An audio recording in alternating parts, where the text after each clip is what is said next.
This episode of the Three Body Problem is presented by Thinkst Canary.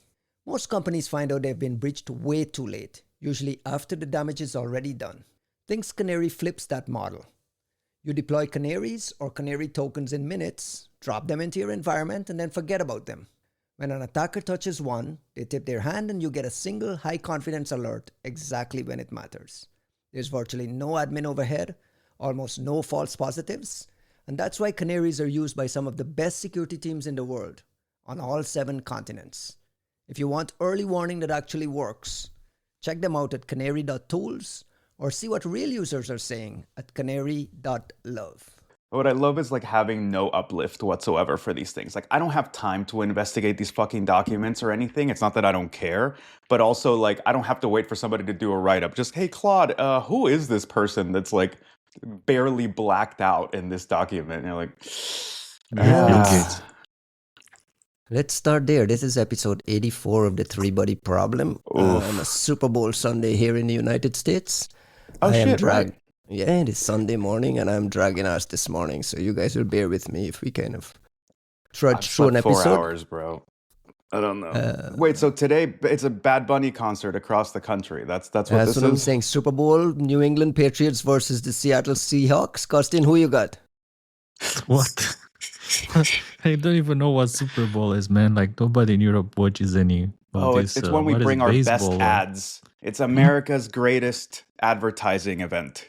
It's like some kind of rugby, right? The American football thing. With they go with like with the big armors. Is that one? Yeah, right? some kind of rugby. Punch it out. I like this. This is like a good I said, like New Zealand is the best. Like, why do you even play? New Zealand. New England Patriots versus the Seattle Seahawks. Who you got? Pick somebody Ryan, quickly so we could start the show. Say that again. Who's playing? New England Patriots. New is England it the Boston Patriots. team? New England Yes. Patriots are Americans, right? Yeah. Enough. But they're Americans, okay? They're all Americans. I am rooting England for Patriots. I am rooting for Bad Bunny to do Shambaya and the entire stadium to Bad sing Bunny? along.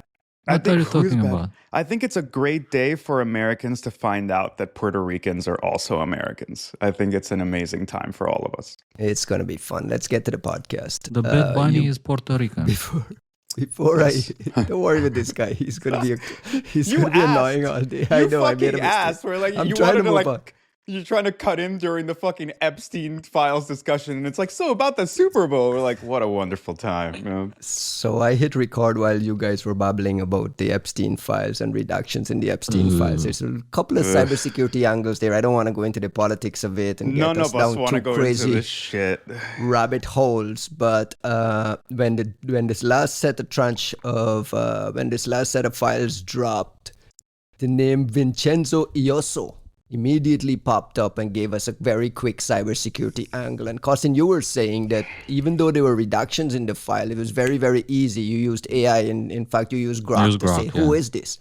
Put aside the Vincenzo thing. There's so much in my head. Putting aside the Vincenzo thing, the entire, there's a lot of discussion online about poor redaction and redaction technology not being useful in this era. Is this an AI thing, or is this just poor redaction on the side of the U.S. Justice Department before they release these files? Like, why are we seeing these reductions? Well, I think the overall context is very interesting. And why? Do you remember the whole discussion when there's like, where's the Epstein files? There's no Epstein files. They're on my desk. Actually, there's no files. And now there's like 3 million new files dropping, and everyone was like, there's the files, man. Like, this is the files. And of course, a lot of people are asking, like, why did they drop the files now? I mean, is it to distract for something else? Because everyone is just going through all these files, trying to find gems. I mean, I search for all imaginable things like malware, 0 days. Aliens? I did not necessarily aliens, but I did search for UFO, UAP. You see? I told you he'd fucking search for aliens. I the knew legacy program, like this kind of thing that everyone should know about. Like, if you don't know about the legacy program, what are you doing? Like, go learn about the legacy program. So I searched for all these keywords through the Epstein files. I searched for 0 day, and 0 day actually led me to that FBI informant document where this informant claims that Epstein had a personal hacker who was doing like 0 days, selling these 0 days to Hezbollah and GCHQ, and used to have a Vatican passport and an Israeli passport. So I was like, wow, that's a lifetime So this was achievement. like this wasn't an Epstein document. This was an investigator kind of piecing things together based on his investigation, right? Yeah, it was more like a file that mentions Epstein, and that file somehow made its way into this big pile of documents related to the Epstein case, because some informants said this. And by the way, there's like all sorts of this kind of informant papers in there which claim crazy things. In my mind, like from what I heard and from my experience, is that people who get paid, and if these informants they get paid to tell things, then they have a tendency to hyperbole, like around the context, like Over dramatize, yeah. like he was doing 0 days, and like all those kind of things, and selling to Hezbollah and GCHQ as well, and had like many customers. He was hacking everyone, and he was going to Black Hat and DEF CON, and with 10 girls, and actually maybe it weren't 10 girls, I don't know. But there were redactions. The document was full of redactions. It was full of wasn't clear who it redactions. was.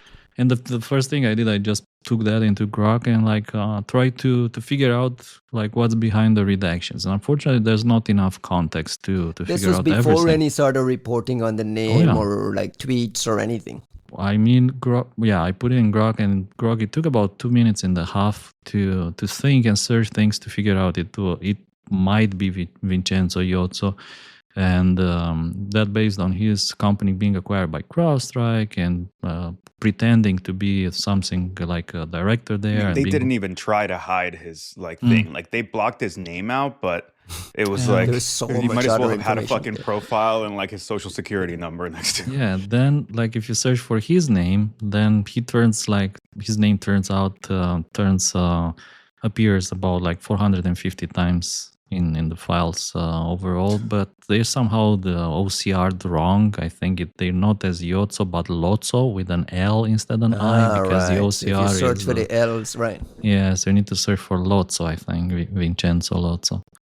But the redactions, you were saying about the redactions. Man, redactions are hard. I mean, I remember back in the days we actually had guidelines on how to redact things because people were like scratching the text or like sometimes blurring it, like just use something like a Gaussian blur, and then you can just sharpen it back and extract the text. And like so many security companies got burned this way back in the days when people were blurring. So we were like in our guidelines were like you just drop a black box on top of Big whatever you black want to box on redact, top of it, right? and there. then you flatten. Like you must Yeah. flatten things, because like if they're like multiple layers and you publish the document, people just remove a layer and they get back the text.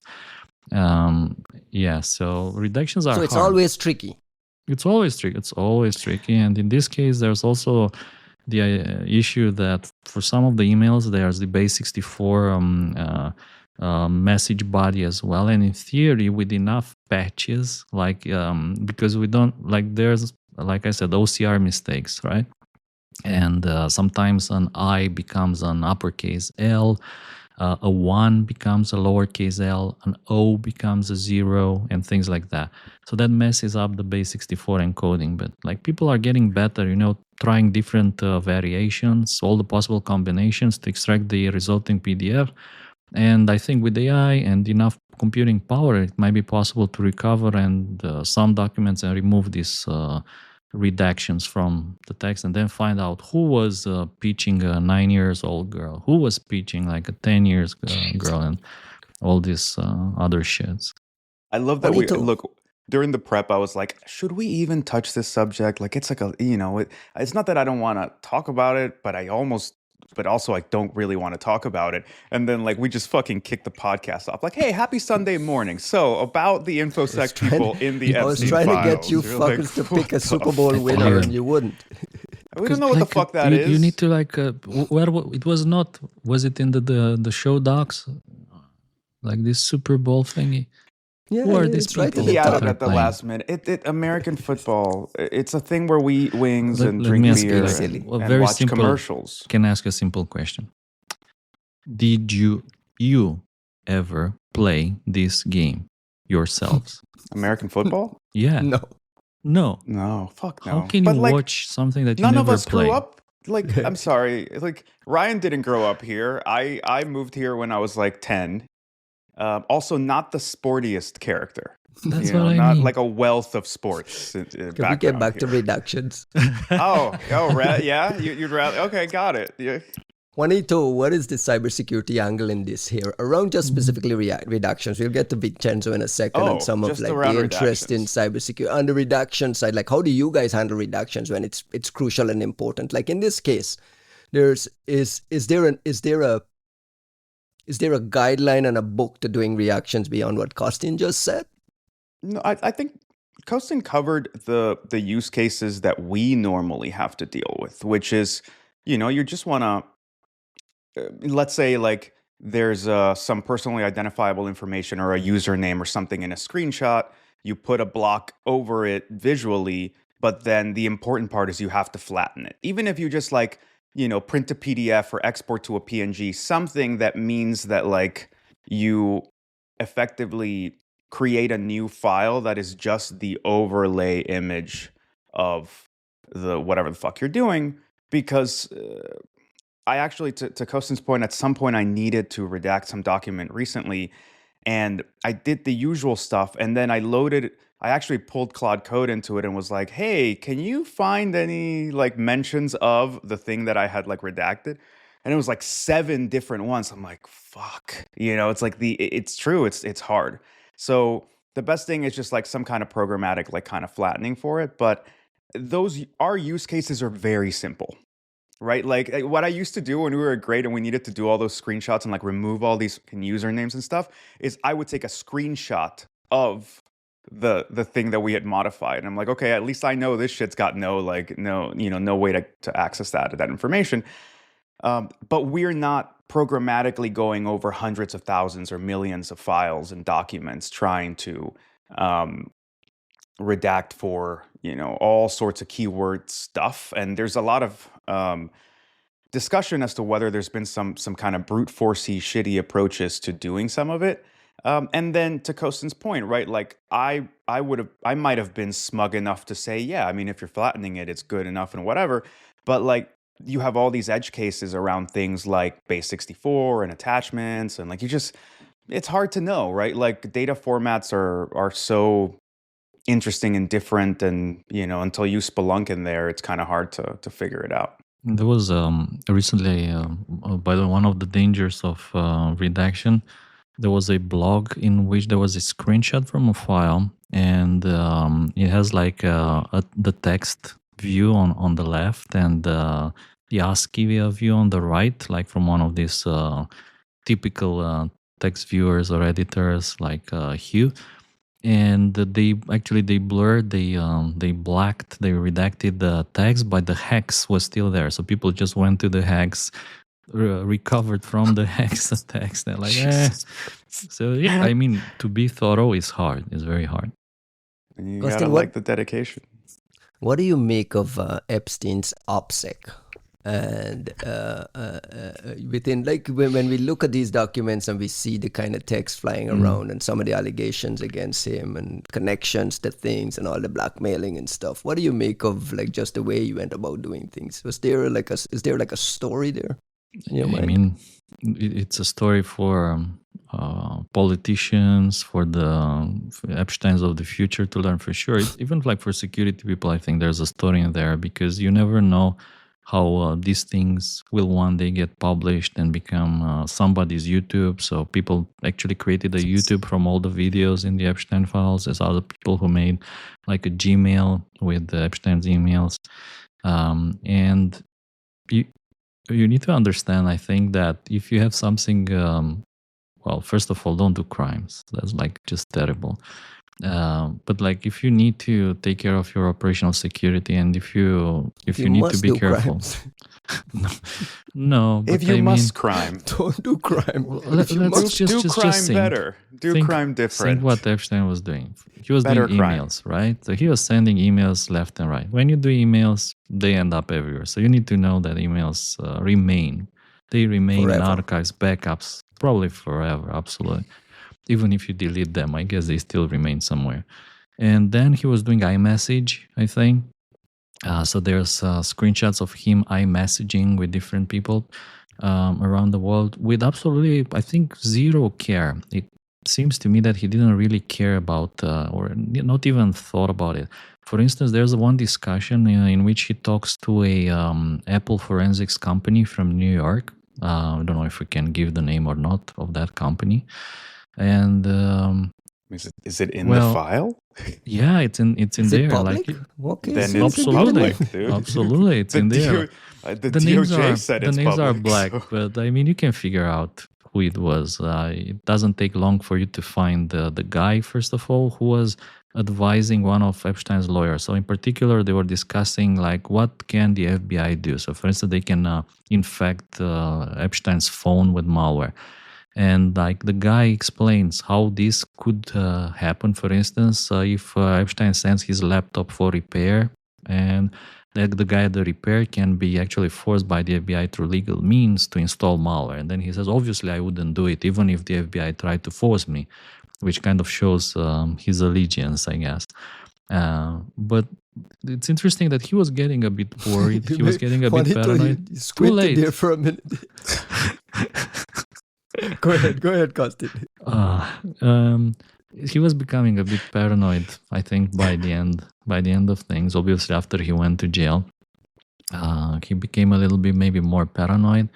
And I wonder. Wait, when you say after he went to jail, but like he was already convicted of some In kind of 2008, like since Absolutely. way back in 2008. So all Any the sort emails- of communication after 2008, you're already communicating with someone who, by Or, yeah, this serious is the part offenses. that kind of fucks me up about like even if we were so inclined to try to finagle our way into saying like, well, these people that we know who show up in this thing were just computer consultants, or we're just doing like high value like high net worth individual security, which a lot of people do, a lot, especially in the NISEC scene. Like that's easy money. yeah, a lot of guys but- moonlight, not only at a nice sex scene, but a lot of us moonlight as like advisors and stuff for rich Yeah, people to secure their which- stuff. It's fine, but it's not like you have 10,000 customers and KYC would take a little too long to suss out that you're like helping a convicted pedophile. Like this one is so far beyond any just like, gray. Like we were past the gray a long while ago. Sorry, I'm like hesitating just No, because. I know what you're saying. Honest, I know like, what you're saying because I it know was some of these people from like SummerCon and shit like that, and I'm like, well, they seem perfectly cool. Like, am I ready to like morally condemn them? I don't know enough about the fuck's going on. At the same time, I don't know what the fuck to say to just like to excuse it, right? Like, Yeah. Like Why I did remember, did you- I remember meeting Vincenzo. I believe he might have been 20, 21 years old at CanSec West. He was there doing Pwn to Own at the time. He was partnered with what's the name of the guy, Willem, to do the BlackBerry hack. At the time, it was like one of the significant things. They had to like write their own. I remember them writing exploits in the lobby of the hotel there. And Vincenzo was a protege of Halvar at the time. He was at Dynamics, and he was a protege of Halvar. And very, very well respected kid who was just like so brilliant. Every year he would come to Pwn to Own. I think he won 2 years in a row. And then he went off the scene, went off the grid. This whole like selling his company to CrowdStrike thing, it all became entirely new to me. I knew he was part of we went to Trail of Bits. He was part of the New York NISEC scene for a minute. It was surprising to see his name in there. And then the allegations that he was like this personal exploit writer who would write things. And then you saw the DEF CON communications and Dark Tangents comments. And then it's just like, oh my God, too much to but talk also like, okay, we're talking about exploits and like that's being thrown around casually. And I know that this podcast talks about exploits every single episode. What the fuck are we saying these exploits were being used for? Right? Like in this particular case, even things like MDM and profile, like anything that you're doing for like device management, when it's in the context of human trafficking, is a very different discussion, Mhm. right? Like it's not like, oh, I was trying to protect my children or my employees. Like, Ryan, I mean, you look haggard right now, but like you brought us into this one.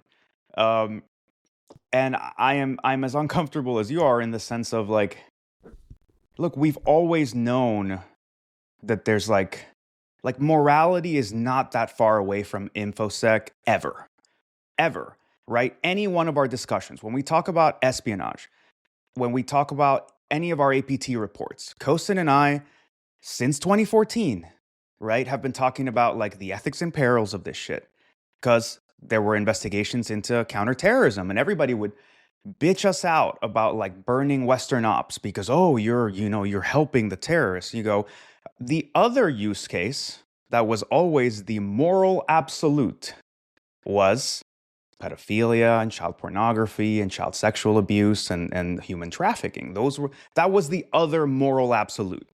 If you didn't have enough of a clear conviction with counterterrorism, you could at least be for the children. And this is one of those moments where, like, I think we have corporatized cybersecurity so much in the past, like 5 to 8 years, that the moral discussion has fallen off completely, like completely. And this is one of those moments that just yanks you right back into the discussion of just how dual use everything we discuss is, from reverse engineering to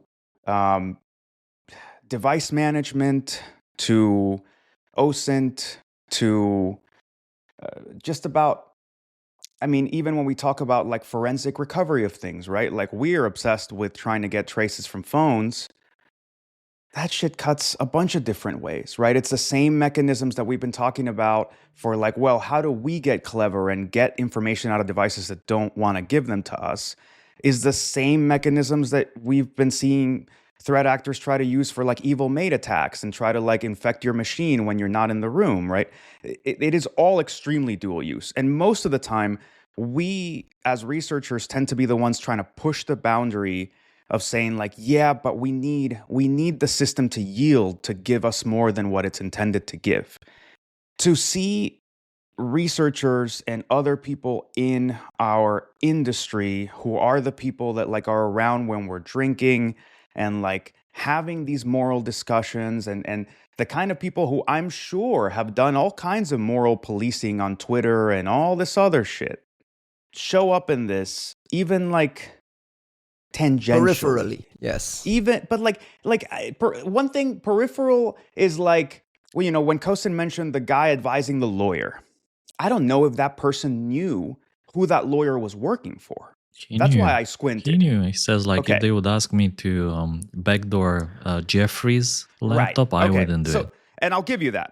It's fine. That's why I had squinted originally, because I didn't read the emails, and I was just like, you know, I know of people who advise legal firms, and they don't know who the fuck they might be supporting at a given time. In this one, with like meetings and like DEF CON, and I saw some mention of like, oh, I'm bringing girls. You're like, Jesus fucking Christ, man. Like there's just no moral ambiguity. And I know that like we're past having laws and having anybody go to jail for anything. But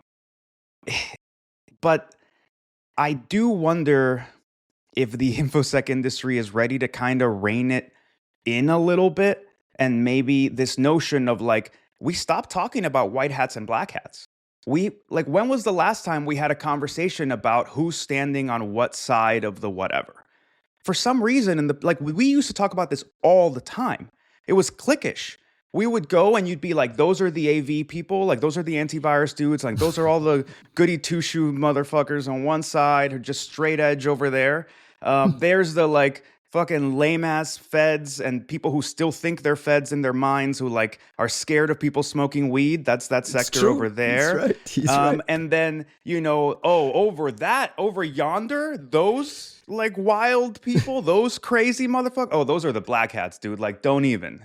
Right. And it was wild. And then there were always the exploit writers in that gray zone, gray area. Because Costin just kind of like Costin used to admonish me for my chummy relationships with these exploit writers, going to pawn to own and kind of fetishizing this idea of these guys who could hack into anything at any time and so on. So there was always that clique as well. The other thing is, and the point you're making, Juan, is there are people that we know, not personally, but people within cybersecurity circles who were helping, according to the files, helping Epstein wipe SEO traces off the internet and clean his name off the internet. It's like there's no world in which you know you're doing that for a pedophile and it's acceptable. I don't know. Well, what fucks me up is also like, why is it?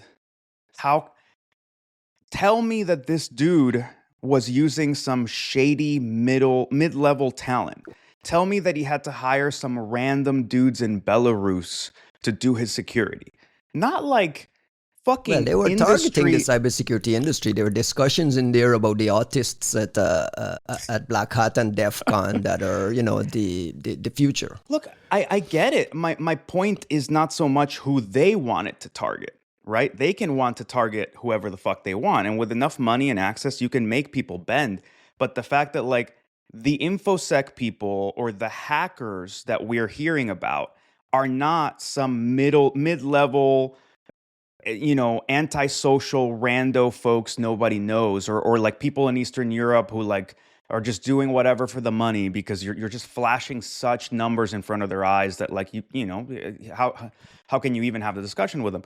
But like high placed infosec people who are like well established in this community, part of very big companies, part of the discussion, people whose like writings we've discussed on this podcast.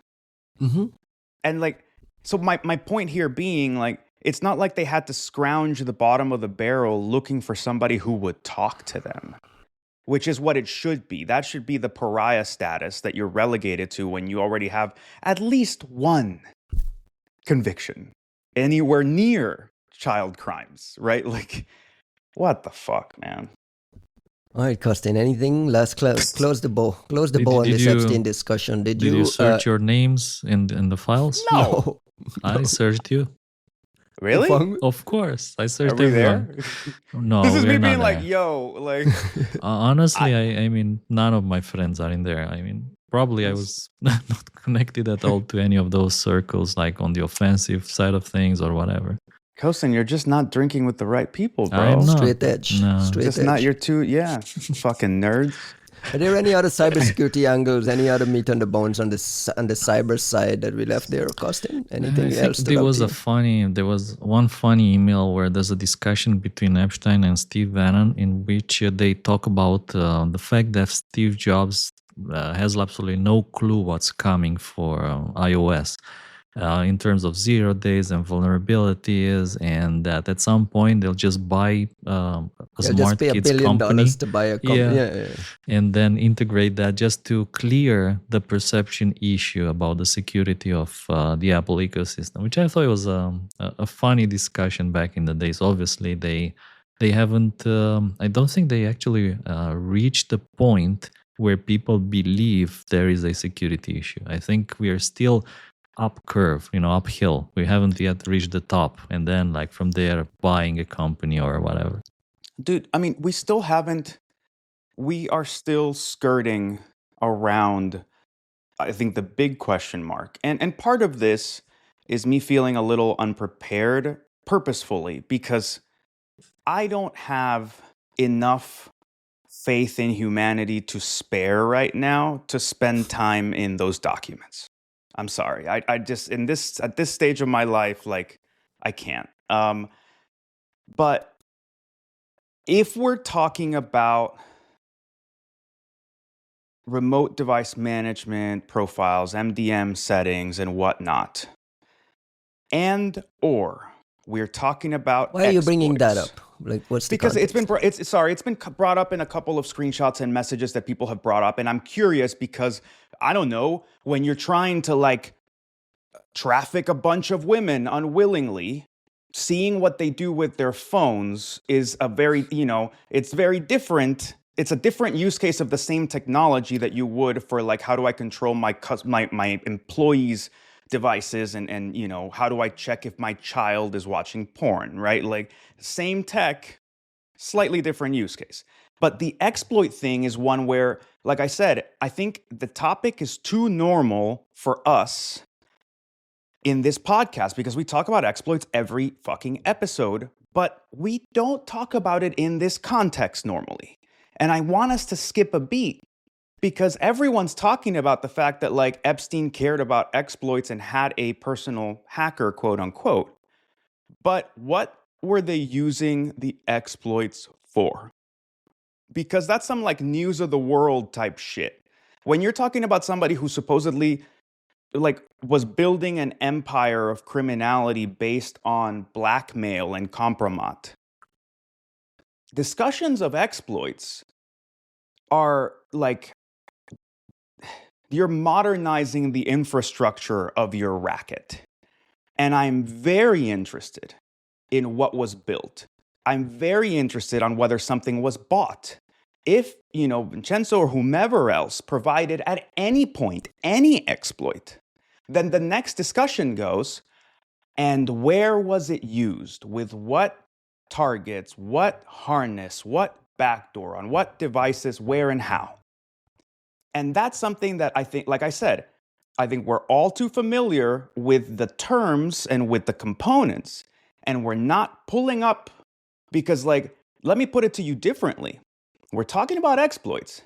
I don't think in all of his prowess that Jeffrey motherfucking Epstein knew what to do with an exploit. So then the next question is, if any exploits ever made their way to these Who's running people, it for him? Yeah. who the fuck was running the ops? And that's when I think we are gonna have to like fucking pump, like just pull the fucking emergency brake.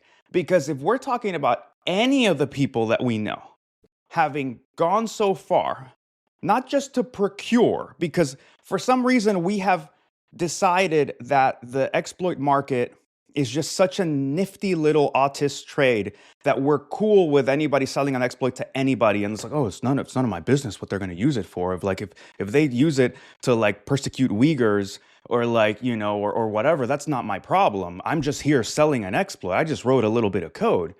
Okay, but if we're saying that anyone we know in the quote unquote security industry, the infosec industry, was running any kind of ops for these fucking people, we need to have a completely different discussion. And if this industry has no white blood cells left, if it has But if they're helping him willingness, clean his name of OPSEC off the internet and so on, they've already crossed that line. Like so at my that stage, point you've here crossed is, that line. like, I've been getting like more and more allergic to all this community talk, like quote unquote community talk in the industry. Because I think it tends to be quite hypocritical because we tend to see a lot of defense of people who have done awful things. But more than anything, the whole point of a community is to uphold standards and to protect different members of like varying levels of access and ability and resources and make them welcome. And usually we've been particularly good as an industry in maintaining a relatively accepting and manageable community for minorities, for women. Yeah, no, the tech sector sucks and the numbers are terrible.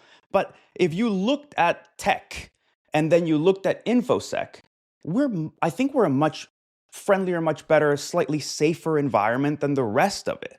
However, I think we've gotten really bad at putting our foot down and saying, these people who have done X, Y, and Z, you're not fucking welcome here. You're not welcome at my conference. You're not welcome in my Signal chat. You're not welcome in my Slack. I don't want to collaborate with you. I don't want to work with your company. Like, for some reason, it's become okay for people to do awful things and to get rehired at CrowdStrike, to go and like still be a part of the conference and to still part of CFP committees and all that kind of shit. And you go, community discernment, it's not just about inclusivity. There does have, like, part of that is also being able to say, in order to protect the people who we want to be welcomed here, those people are not welcome here. And that part is, we've gotten really bad about it. And I've had to do some, like, I've personally had to make some moves to, like, kick out people who've been doing fucked up shit from communities that I manage. And it's been horrible. Splashback and, like, everybody, like, people bitching me out, me getting kicked out of other groups as a result, and retaliation and stuff like that. And you go, guys, like, this is just simple community enforcement. I have 6 complaints against this person that I need to address as part of a committee for a conference. So I've just got to do what I have to do. But also, when did we stop discerning within our ranks? All we do in this business is threat model. And, like, we've somehow accepted that as long as you work for a big company in tech, that, like, you should be allowed to come to the party and you should be allowed to do whatever the fuck you do on your off time. Fair enough. Costin, you're surprised we haven't heard from Vincenzo at all? I haven't seen anything. I mean, that's another question. I mean, if you show up in these files like under one context or another, do you? You expect people to stand up for themselves, like try to defend, like I didn't know what was going on, like I'm not the bad guy, things like that. Do you view silence as a message in itself? Probably, yeah, I guess. I mean, it's... Yeah, I mean, I'm trying to put on my crisis comms hat just for academic discussion. And I think I'd be advising him to say something. I don't know. Absolutely. I mean, now the other thing is, there's like several politicians who resigned over the new dump of files. And I was thinking, like, man, you know that you're dirty. You know that there's photos of you in these files. You know there's like shit on you. You still carry on like nothing happened. And then when I resign. Oh, I'm sorry. I'll just resign now. Do you understand this is how rich people operate, bro. We're not that. It's hard for us to even process at that level. We're not there. Well, what we're not saying, and I think I resent the idea that this is just how rich people operate, because frankly, there's a dimension of this that we're not discussing, which is permissiveness and institutionalized corruption. And it's not about getting political. It's actually about, like, organizational cohesion, not enforcing any consequences on any kind of behavior, but especially on outright criminal behavior, is the ultimate escalation of entropy for any organization. And I say that for a country. I say that for an army, right? Like, why were the Russians unable? Like, we talk about how shitty, like, Russian military operations are now, but don't forget that they were shitty at the start too. And it's not because they were surprised. It's because you had decades of institutionalized corruption that resulted in, there's not enough gas in the tanks for the things, and there's not enough parts to fix the whatevers. And it is a known thing in military circles that, like, corruption will degrade a force beyond anything that you can account for, because everybody lies upward and everybody creates problems downward. That also happens in any organization, in any company, in any team. If you're a manager, dude, like, just letting, it's that standard, right? Of, like, you being complicit in the haha boys locker room shit, or, like, even just, like, I'll tell you this, like, I was at a company, and like, I'm just gonna kind of fudge some of the facts, but, like, where, like, there was one small team and another small team, and we'd collaborate, and like these two teams kind of hated each other, and it was just this perception of, there's so much history of this other team wronging us whenever we needed things done, that you just had this bad perception. And then a couple of us got promoted quite heavily. And then we're in a group chat and we were still talking about this other team the same way, but there were new members in our team. And I had to stop, like dead halt, and be like, holy shit, stop. Those people don't know the history. And now we, who are X levels higher, are here talking shit about this other group of people in the same company. And it just like, it was like a moment of like having to do that mind switch of like, look, we're not kids anymore. We're not individual contributors anymore. You have to set the tone. And like, yeah, it might, for like first time leaders, it might feel like it's a good way to bring small group cohesion, to have like in-group, out-group, to like talk shit about somebody else. But doing so within the same organization is actually a way of like eroding the faith and trust that this is a community at all. If you don't respect the other people who are a part of your community the minute they're out of the room, then this isn't a community in the slightest, right? If you're not willing to say it to their face, but you're willing to say it the minute they walk out of the room, this isn't a safe space. This isn't an inclusive anything, right? So there's a lot of us here who have grown into big leadership roles, and it's not high school anymore, people. Like, fucking enough. Like, it's okay. We're all human beings. Sometimes you're going to be envious. Sometimes you're going to be jealous. Sometimes you're going to be angry. Sometimes you're going to have petty emotions. It happens to all of us. You're also an adult, and you need to air some stuff out, and we need to say when we've wronged, and also call out when others are doing something wrong. Or this shit is just a job. And if it's just a job, that's okay. But let's stop pretending that it's a safe, inclusive place. I agree. What he said, Costin, you avoid this drama a lot. Last week we had a big episode on... You know what I searched for and I couldn't find in the Epstein files? Well, us, apparently. Here we go.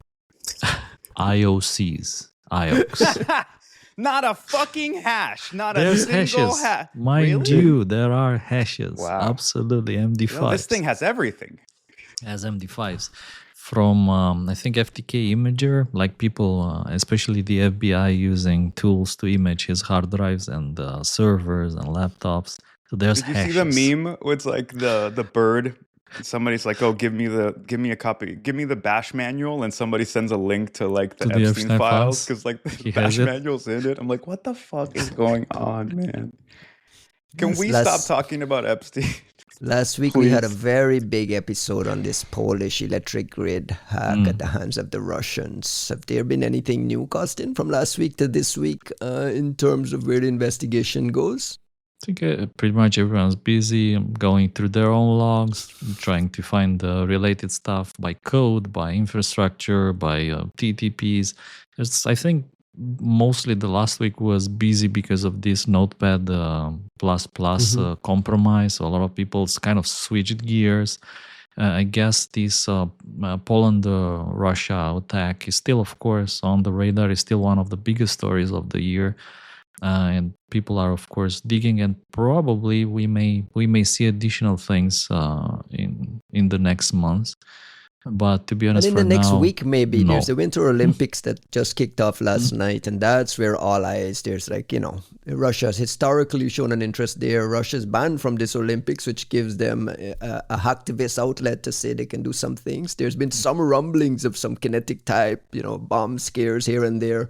You're expecting, when you say over the next month we might see some things, what are you talking about? I'm thinking we might see things more on the line of more research dropping on this topic, not necessarily on the offensive side of things. Why? Because if you remember, Russia in particular, what people used to call sandworm, I don't want to get into the attribution and names game, or if is sandworm still sandworm. Maybe, who knows? And if you remember, they targeted the Pyeongchang Olympics with the Olympic destroyer, and I don't think that really achieved anything. On the contrary, they also got exposed, that they got found. So I'm not entirely sure that if targeting Olympics achieves anything anymore, at least at this point. I mean, you'd be too predictable to try to hit the Olympics again. But who am I? Juanito, why isn't this Polish story? Why wasn't that on the front page of the Washington Post? I mean, Because we they talked fired all about their reporters. that's true too. Good one. Good one. Switch a publication. Ah. By the way, shout out to Joe Mann who lost his job. Joe Mann is a listener to this show and a friend of the pod. An lost his job amazing in the author Washington and Post. a great reporter. One of the best Absolutely. like in this space who actually like did his fucking homework on Yeah, stories. and comes with institutional knowledge. I mean, he's been doing this forever and ever. And he was laid off from the Washington Post this week. We had a conversation.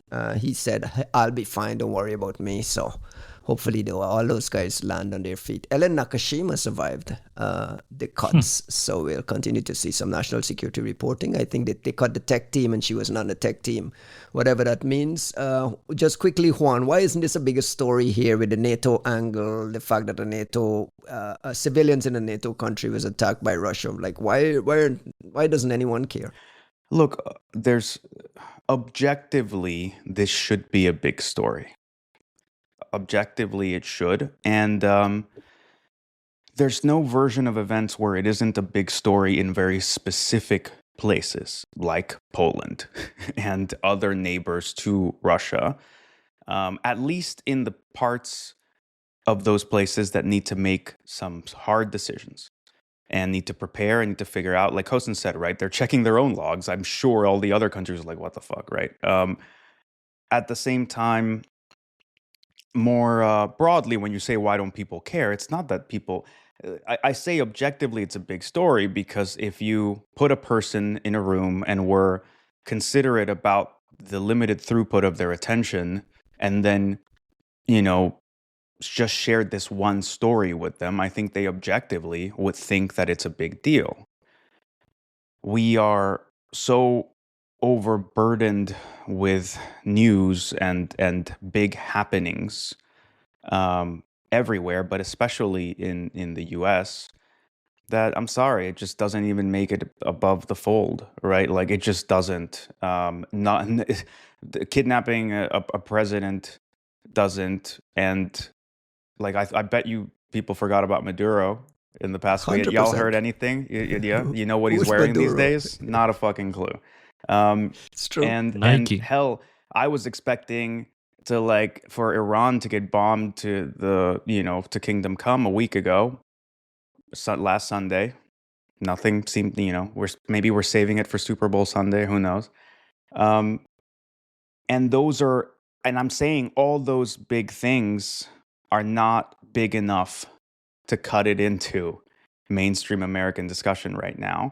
And I can't even be mad because frankly, there are bigger things that are more relevant to us. And I think while I don't necessarily agree that we should have like I don't like the idea of this country becoming insular and going back to like pre-World War II, this is not our problem type mentality. This is what people were talking about in this country that I think determined this past election, which is, look, it's hard to give a flying fuck about the problems of people halfway around the world when we have massive problems ourselves. And we have gone about that in a horrendously blunt and uncalculated and not careful and not strategic way. But I think it speaks to the realities of being a human being, that like you do have to put your own fucking oxygen mask on before you help others. And right now we're fucking, starving for oxygen. This is without a doubt a very big story in national security cyber circles, though, in the United States. I mean, these guys are paying attention to this. And I don't know, man. Like, because at the same time, there's a fucking whistleblower complaint against like the DNI, and they like we're pretending that like the unfortunate kidnapping of an older woman who happens to be related to somebody, to a journalist, to a news presenter, is the biggest story in America for 2 days before the next biggest story in America is in Well, let me call one you out on president that. You were insulting on another. CNN discussing it. Like, I you were was, helping to make it a big story. and I'm just as appalled as anybody else should be that I was on CNN discussing that, because all I'm there going is like, well, Bitcoin doesn't work that way, and that was like, I'm just here in the fucking. That was your contribution. Like, in the 2 minutes that we've allotted for this discussion, I would like to at least, for the record, say that Bitcoin does not work that way. Tonight at 9, right? Like, that's it. And frankly, what we're not discussing is how unfortunate that whole situation is, how fucking awful it is to make a spectacle out of like these people's suffering. And frankly, like, I don't know if you've ever tried to kidnap anybody, but like, kidnapping a healthy, normal human being under the best of circumstances is hard. Try kidnapping somebody in their 80s who has like medical problems and whatnot. Like, this is not, anybody who's thinking this is like some 4D chess, political, whatever, you people need to just step away from the monitor for a second and like take a deep breath and just think. Like, these are not brilliant operators. And what it means is that at the end of the day, if you can get away from turning this into a complex, fetishized story for our existential entertainment, it's just an unfortunate, shitty thing to watch. And all of us watching doesn't make it any nicer. Costin, you mentioned a Notepad++ supply chain attack. Pretty significant story. And we're 50 minutes into this podcast, and we're now getting to what was the top story this week. What is Notepad++? Who uses it? And why was this such an interesting target? Give me a little bit of the background and context about the Notepad++ and the nitty-gritty of the supply chain attack. So Notepad++ is just a better Notepad. I think that's the easiest description for it, which is geared towards programmers, technical people, system administrators. It has a lot of features. Let's say Windows users. It's targeted towards and it's targeted the unfortunate towards Windows users. Correct. Free product? Yeah, it is free. Correct. But in my opinion, it's a very nice product. Like in terms of features, it has like some pretty cool editing features. You can use it for a lot of things. Me personally, I use FAR for most of the editing work nowadays, which is this 1990s era. Explain to the kids what FAR is. FAR is a 1990s era Norton Commander clone for Windows again. That makes me 2-3 times faster than Jax, I guess, when it has to it's true. delete files, copy files, edit I love files. FAR. And Notepad++ is, let's say, something in between that allows you to edit multiple files in parallel with all sorts of cool line editing features. And a lot of people use it, especially sysadmins, programmers. So when I saw this news in December, it was originally from Kevin Belmont about a supply chain attack involving Notepad++. I was thinking, wow, this must be something big. I mean, because the people targeting Notepad++ users are, usually high-end nation-state APTs, because you get access to sysadmins, and we all know that APTs love sysadmins. It gives them a lot of pivoting in the networks. And there wasn't much information, I guess, on this until we started seeing things dropping fast. Remember, we saw patches, and then there was a statement from the developer of Notepad++ that he switched providers, that he patched some vulnerabilities, that there was a supply chain attack. And a number of companies dropped blog posts with IOX. I think Rapid7 was the first, then Kaspersky, and then Validin. They all dropped their own analysis. Rapid7 was quick on the draw here. Yeah. Like really detailed research with attribution within, I think, a day. Yeah, Which and surprised me. What? It surprised you? Go ahead. No, I was just saying it surprised me that they came out that quickly. To that level and that depth. Everyone was slow, because remember what I told you when we saw the news? Because they're not using FAR, bro. Exactly. Fair enough. that if you have good telemetry, this is like a really easy one. You should take you like a very, very short time to find out what malware was dropping through this mechanism. Should be very easy. To that effect, Kosin, like what I thought was really interesting, right, is when you hear about these sorts of supply chain attacks, the next step is usually, well, it got caught because everybody got served the thing, right? Like that was the mistake for Smooth Operator or like the 3CX attack, and et cetera, et cetera. But from the sounds of it, It was targeted, yeah. it was targeted, and they only sent the actual payloads to very specific folks. And what I was curious about was like, do we understand the profile of the people that actually got served that? And more importantly, it's not a paid product. How did they profile who they wanted to send these things to, right? So I think they profile people by IP address because there wouldn't be other identifiable information about who's fetching this update. So I think they targeted people through the IP addresses. And there is only one blog has some good information on the victims. That's the Securely/Kaspersky from Georgi Kucherin, which has very good information. Also, very interesting information on the victims, which includes some financial institutions in El Salvador. Remember, that's the capital of Bitcoin, with the Bitcoin president and all those things, which was, was strange to me to see that listed. But also other more likely in the range of Lotus Blossom targeting companies in APAC, telecommunication, technology companies, things like that. So I thought that was interesting in the Kaspersky blog, the fact that they mentioned the El Salvador financial institutions. Very, very unusual.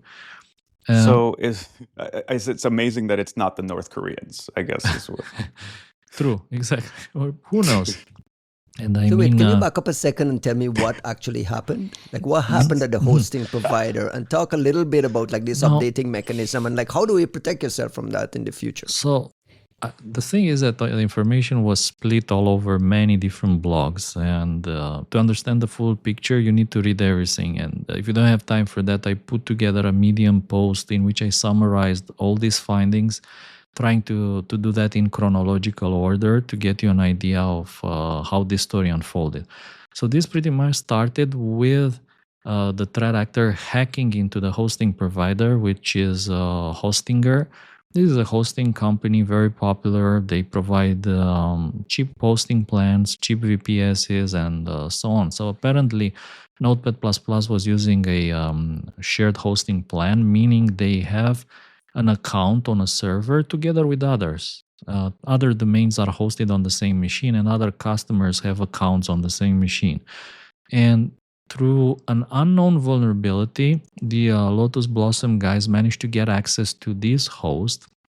Maybe it was through credentials for one of the other accounts. I think that's a possibility here. Or maybe they just simply signed up for an account and they just got allocated on the same box.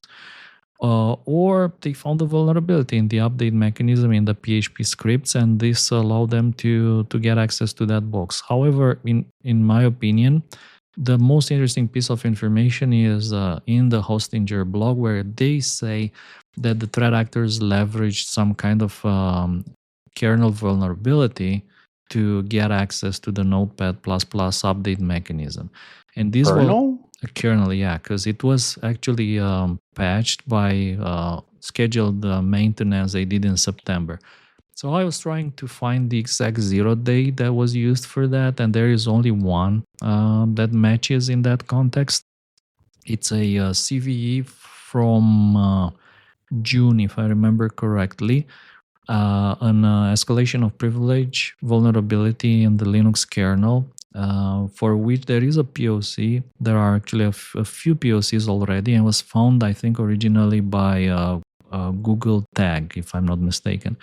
Initially, it was being used for Android by, I think, nation states. So I don't know if it's the same or if it's different, or if the same group was also using it on Android. I was trying to actually find any kind of exploits for this particular CVE on VirusTotal. Unfortunately, we couldn't find any. And even the POCs, they're not available on VirusTotal. They're not compiled and they haven't been uploaded on VT yet.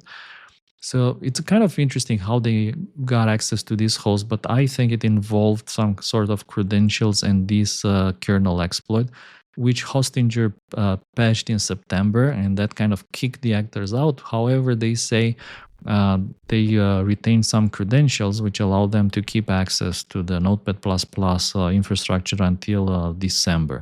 So somewhere between I think it was July to December, Lotus Blossom had access to the update mechanism, and they redirected the select number of users to receive multiple malware families, like multiple generations of tools and loaders. And this changed over the months, including Hold on like... a second. Juanito, if you're going to type and click on that noisy keyboard, I'm sorry. if you're going to show off your new fancy keyboard. I built it for this. All right, Show sorry, us, guys. show us. Hit mute. I went to sleep today. I was like, I'm a bit, I have a cold. I went to sleep, and when the phone was like, bzz, bzz, bzz. And when I woke up, there's like 900 messages in the Keywebs group. And I'm like, Jesus Christ, 900 muted messages. Of course I muted it. 900. I know he's building his new keyboard. I know he wants to show it off, but I can't hear Costin without the clap. I'm so sorry. Sorry, Costin, go ahead. We Yeah, also got a so- blog post from Valadin in here that also Correct. provided some. Yeah, so once they compromised Hostinger, they managed to deploy these things, and Valadin further expanded the research by publishing on the infrastructure that was used to deliver the loaders, and they found, I think, 2 additional indicators that were related to this operation. Again, a lot of information is out there, and I think there is probably even more information. But some things are still unclear. Of course, Notepad++, they moved from Hostinger to another hosting company, also in France. The developer is French. And I couldn't but notice that they moved to another shared hosting infrastructure. And I was thinking, like, man, you're still just one jump away, one kernel exploit jump away from being compromised again. But yeah, I mean, it's But aren't we difficult to run infrastructures. Maybe you're not just one, you're like several. But like in this case, you're just one Linux kernel exploit away from another big supply chain attack. How solid is the attribution to Lotus Blossom? Who is who and what is Lotus Blossom, and how solid is the attribution? The Lotus Blossom, Lotus Panda guys, they've been around almost for, I would say, forever. I remember when we were doing back in the days Yara training, we used to say we used to see their malware all the time, like this Lotus Elise malware, which is a car, if I remember correctly. Yeah. So they've been around almost for forever, but mostly these guys have been targeting APAC. Like this was their bread and butter. APAC technology companies, they've kind of been focused on that for the last 12, 14 years, whatever. On critical infrastructure as well, right? Like with a specific focus on government and critical infrastructure. Yes, but also technology companies, telecommunications, things like that. They've run several generations of custom tools, custom malware tool sets. The one that was being used in this supply chain attack is an evolution of another generation of backdoors they were using. And I guess it can be attributed based on this API hashing procedure where they use two separate algorithms on top of each other, which is kind of specific and custom. I guess that is a direct connection. Of course, maybe someone else might have seen it, might have seen the Symantec blog which describes this malware and maybe decide to re-implement it. But I think there's other indicators which seem to point in the direction of this particular threat actor, Lotus Blossom. Juanito, you have no doubts, no reason to doubt any of the attribution here. I mean, I have no reason to doubt it. I don't know, man. I think the unusual part of this to me is not that it could be Lotus Blossom. It's not that they wouldn't take advantage of a supply chain attack. It's more seeing that particular Chinese APT targeting apparently like crypto related victims, which just makes me curious, right? Like that's not a threat actor that I would have associated with those sorts of operations in my very limited knowledge. Like I haven't looked at Lotus Blossom since Kurt Baumgartner was working on that shit like in 2016 or something, 15 maybe. So it surprises me, but also it's just not the kind of. That's why I said like, and surprisingly, it's not the North Koreans. Like, Right. what are these dudes doing hitting those sorts of targets? That's my only question here. My last question on this is: what is next? Are there meat on the bones to advance this research, Costin? What should threat hunters be doing? So what I think here is that probably Microsoft would have the best telemetry on this because, they're pretty much everywhere. So I think it would be interesting to see a better blog coming out of Microsoft, better than what's in the Rapid7, Kaspersky, and Valadin and Hostinger blogs. I think that would be very interesting because they could maybe potentially give more information about who were the victims and how many victims. Are we talking hundreds, thousands, tens of thousands, or just a handful, like, I don't know, 15? So I think Microsoft is probably the only one who might have the full visibility, and it would be interesting to get that. But You're not holding your breath, though, right? no, I am not. Okay, don't. Are you? No. So we'll see. What's next. I guess other companies might have data as well, maybe. To me, still the most interesting part of the story would be to know what this 0 day was that was used to compromise Hostinger. What does it mean actually for people? What did who have, Hostinger patch, right? Like they would have that information. not Right? only, well, we kind of know what they patched. So if they rolled this patch in September, there were again a number of Linux kernel vulnerabilities that were patched in September 2025. So I assume that they patched this specific one that I was mentioning before, originally found by tag. But what does it mean for other customers of Hostinger, right? If you have like a shared hosting account there and you get owned like this, and what does it mean? What does it mean in general for people who use share hosting at other companies? And like, And what's the best practice there? I guess the best practice is if you want to minimize the attack surface, you need to run your own dedicated VPS, whatever, as opposed to using this share hosting infrastructure. It's a bit more expensive and more technically difficult, of course. Labor intensive. But I mean, if you're responsible, look, if you host your update server, we're not talking about mail servers, but like update servers for tens of thousands of people using a certain product, I mean, surely you can maybe invest more in security and do this particular thing and get a dedicated hosting server for it. One? I don't know. Like I don't know how to give those people that advice. Like I think you chatted with one of the folks at Notepad++, Kosen. Like they seem like they're doing a great job on their project. True. I don't know that that means that we should look to them and be like, yo, what you should also do is like run your own infrastructure, right? Like, because I'll say this gets caught. And part of the thing is, from what you're saying, like Hostinger being like, well, we patched this back in whatever. My question is, if these, no shade against the Notepad++ people, but if they were the ones running the infrastructure, do you think they would have caught this at all? Right? Like, would they have been on top? Like I think that's my difficulty with telling people, hey, just, go roll your own infrastructure is better than doing the shared thing. I don't know, man. Like, for the time being, until you're talking about a different level of like automation and monitoring and whatnot, I don't know that I could look at a small project and be like, oh, you'd be so much better off if you were running your own infra. Like, I know that Kosten would be better off running his own infra, but I don't know that I would be, right? Well, I think if you're pushing Notepad++, you should be. I mean, you mean a free project for Windows people? That's true. It's true. Is it donateware? I mean, I'm sure they're making some money. Nobody It's wastes. Windows. Everything's donateware. Like you're just trying to help those poor people out.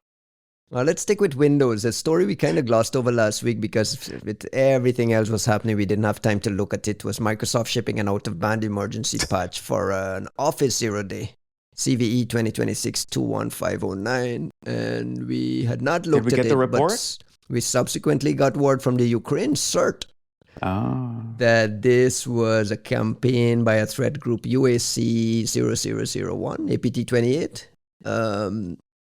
Titled this. Costin, did you get a chance to look at this? Is there a few words you can talk a little bit about this O-Day and what we got from the Ukraine CERT with some IOCs? I mean, first of all, I love how they call APT 28. It's UAC 0001. I mean, the king. They expect 1,000.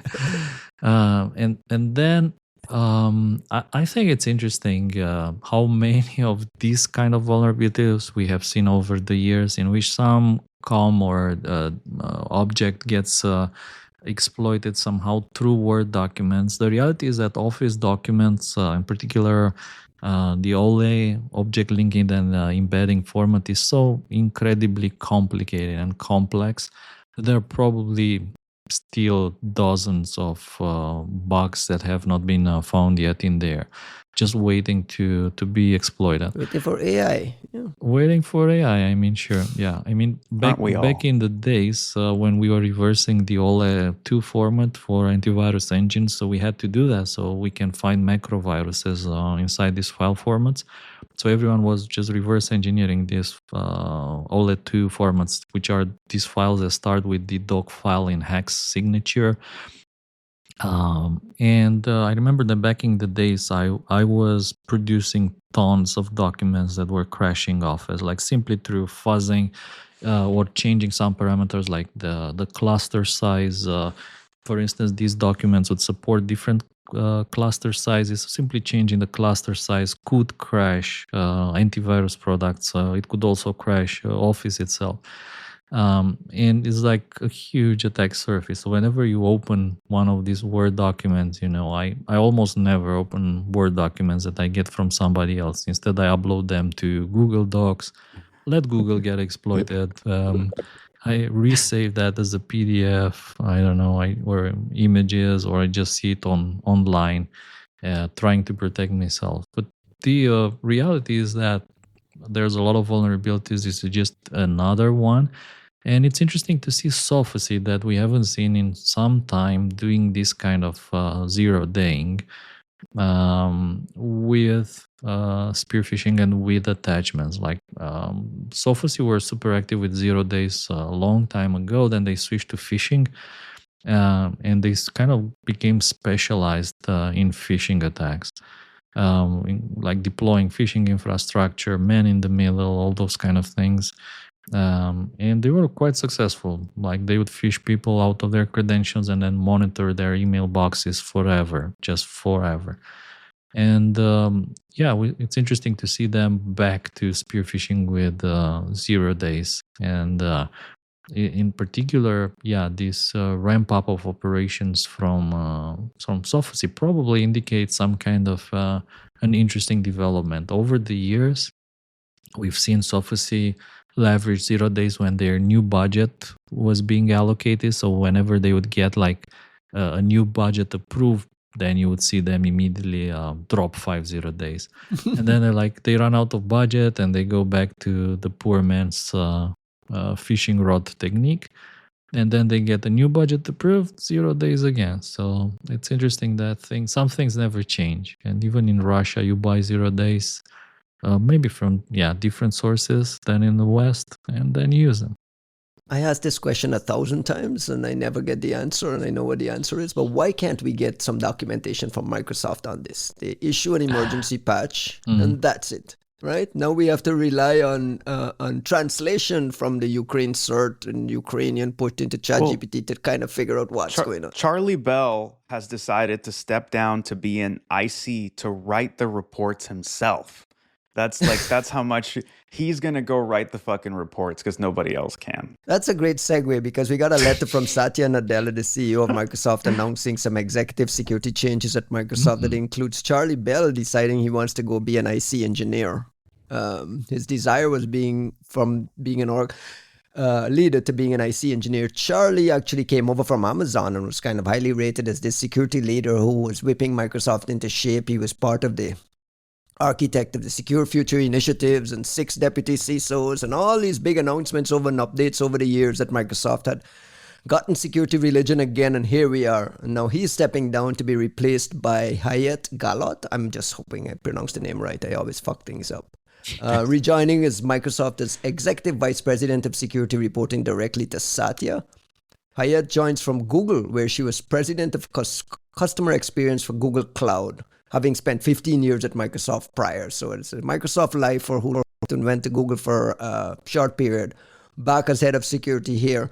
I put all that context to you, Juanito. Like, what are your expectations? Charlie stepped down. The SFI seems to have, probably in flux in some stage. What do you make of this? What are my expectations? Look, at this point, I'm hearing what I'm hearing, but I don't know. What are you hearing? Talk to the people. This He's person become is suddenly this person is Like just Sam showing up Altman. there.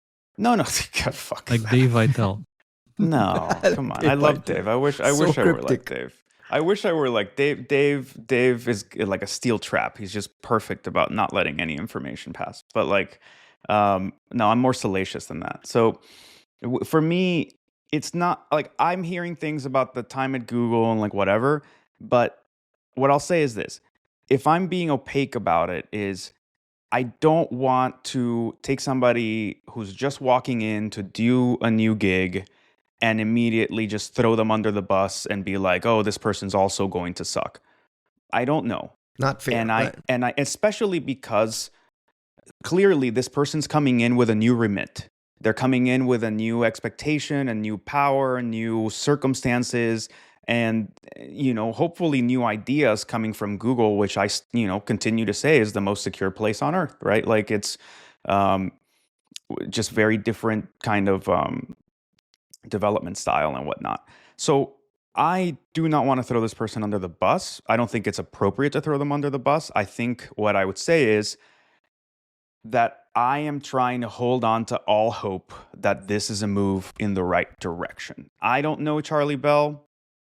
We all seemed excited about Charlie Bell, but in the time Charlie's been there, I have watched all of this degrade. And I'm not saying that's Charlie's fault, but I'm saying clearly Charlie alone didn't have the, remit or whatever to make this different. What we have seen is that we've ended up with this, Igor situation. And I mean, that's kind of like continuing to move in like the worst, like hilariously idiotic sort of way, right? Like apparently the Ghost team and Mystic have now been shoved together, is what I'm told.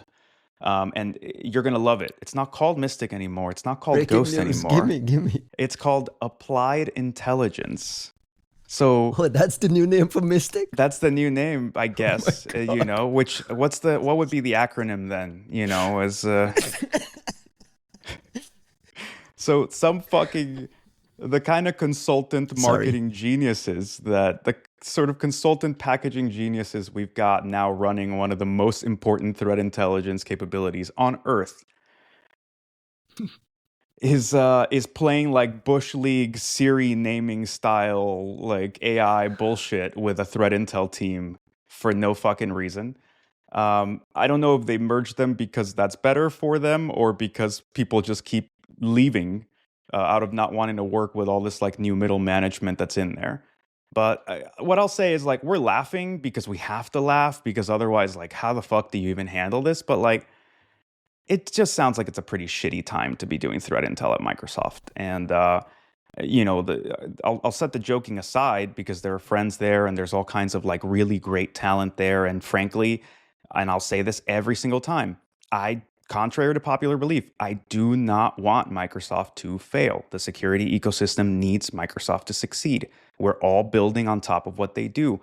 when they fuck something up, if we're as mad as we are, it's because it kind of like shakes the foundations on which we are building our security stuff. So there's no such thing as Microsoft failing and the EDR industry doing well, Microsoft failing and the threat intel industry doing well. Like, yeah, but there's a weird piece in that where Microsoft is the platform and the security provider. I'll tell you why, because as I read Satya's letter here, I get the sense that Hyatt's remit is not necessarily securing the ecosystem. The remit is the security products and security solutions that Microsoft make billions and billions of dollars a year on. And when you have that kind of, I don't know, disbalance... perverse incentives, misalignments, like, look, I agree with you, and I've said as much before a million times, which is why I'm not just looking to like kind of rehash my old gripes. I don't think it's appropriate for an ecosystem maintainer to be trying to sell security as an add-on. Right, but how do we root for them to win in this? Well, you know what I'm saying? Let me put it to you differently. I think the real issue with Microsoft pretending to be a security organization or a security vendor is not that they are trying to make money off of security. It's that they're doing so in the most like racketeering type way, which is, let me degrade the quality of what you normally get so that you have to pay me to get anything at all. Right? Like, and that is where we all kind of fall apart, because if we could at least count on the foundation of a capable ecosystem maintainer who is saying, look, we're going to like Google does this in their own way, right? We're going to maintain the highest standard of security that we feel is appropriate for this thing. And if you people want to build on top of that, knock yourselves out. And if us maintaining this standard of security means that you guys get fucked over, well, so be it. That's just what we're going to do. But you're welcome to keep building on top of what we're doing. With Microsoft, like, we've had periods of like ebbs and flows, and the ebbs and flows are not small, right? Like people like Katie Masuris and Window Snyder and all these other folks had to force Microsoft into being like engaged with the security industry, being engaged like MSRC and bug bounties and like all these things to have like a healthy ecosystem. And there was a period of time when they were doing good things, and Microsoft was kind of building on top of a flywheel that kind of had started to work. And we could at least depend on like, you know, MSRC like top 100. We could at least depend on the bug disclosures. We could at least depend on Mystic getting to put stuff out from time to time. What happens then is like the new phase is not them deciding to like paywall some stuff or to then have some cooler add-ons that other people could pay for. Instead, you just kind of had this like weird cratering of the stuff that you already had. They stopped patching things the right way. We stopped getting vulnerability disclosures that made any sense. We stopped getting any blogs or actual meaningful reports from Mystic. We stopped getting a lot of like gov sharing. And instead we got what? And like, and I say that even from the perspective of people who are like trying to be Microsoft customers. It's not like there's a really clear, oh, you want that stuff? Here's the SKU. Just come pay this money. And at that point, we could all complain about like, hey, that's kind of shitty, but I guess now you just have to have an extra $150,000 a year to like get better Microsoft security. It's like, even if you have the money, because of the like idiotic, bureaucratic nonsense these people, these like consultants are pulling, there's no SKU. Like, how do I buy it? Oh, you just took it, but I can't buy it. You know, like it's just degrading. So that's why I don't mind the notion of security products. I have like a, you know, sort of fundamental suspiciousness about it, but I think there's ways and ways. I think there's ways that you can still, like, frankly, to Kostin's point about like, you know, the hosting your own infrastructure and shit, right? It's not that you need to secret sauce your stuff and squirrel it away and have people who are like haves and have-nots. All you have to do is manage the enterprise deployment, and people will pay you. You don't have to make it super secret sauce. You don't have to make it closed source and like impossible for anybody else to give. All you have to do, it's like the same imbecile thinking behind this SaaS apocalypse shit. Which, by the way, if you guys are not paying attention, now's your time to buy tech stocks at a discount. They will all go back up in the next week or two. This is not investment advice. This is not investment advice. I'm a fucking idiot when it comes to spending my money. So if you want to follow me to that, like, What good are luck. you buying? But Bitcoin. everything, anything, ridiculous shit. But like, Give us no, your top 5. oh, I don't even diversify that much. I've kept telling you what my top bet is in the past like few months. Bitcoin. No, fuck no. Google. It's just Google. It's just obvious. But like, but my point is like, people don't understand that business is not about products. Business is about contracting, ecosystems, procurement, legal liability and coverage, salespeople who know how to follow processes. Enterprise and government business has almost nothing to do with the quality of your product. It has everything to do with your ability to manage procurement cycles, to be able to manage compliance and auditing, which is why this SaaS apocalypse where all these fucking idiots suddenly realize Claude Code exists. And they're like, oh, all of SaaS is doomed. I can vibe code whatever the fuck you want right now. And now so can you, because I went on a manic spree last night and just fucking open sourced my whole harness setup for everybody. Because why not? Let's get into that. No, I've been ranting this whole time. Let Kostin have some thoughts. Well, let me close on the Microsoft thing. Right, Kostin, right. does Microsoft executive leadership changes and all that stuff register with you at all, or you're just like, that's corporate shit happening at that level that doesn't have IOC, so I'm out of it? Man, I mean, like, these names, they mean nothing to me. I mean, I never heard of these guys before. I don't know who they are, girls or like dudes or dudettes or folks, if you want.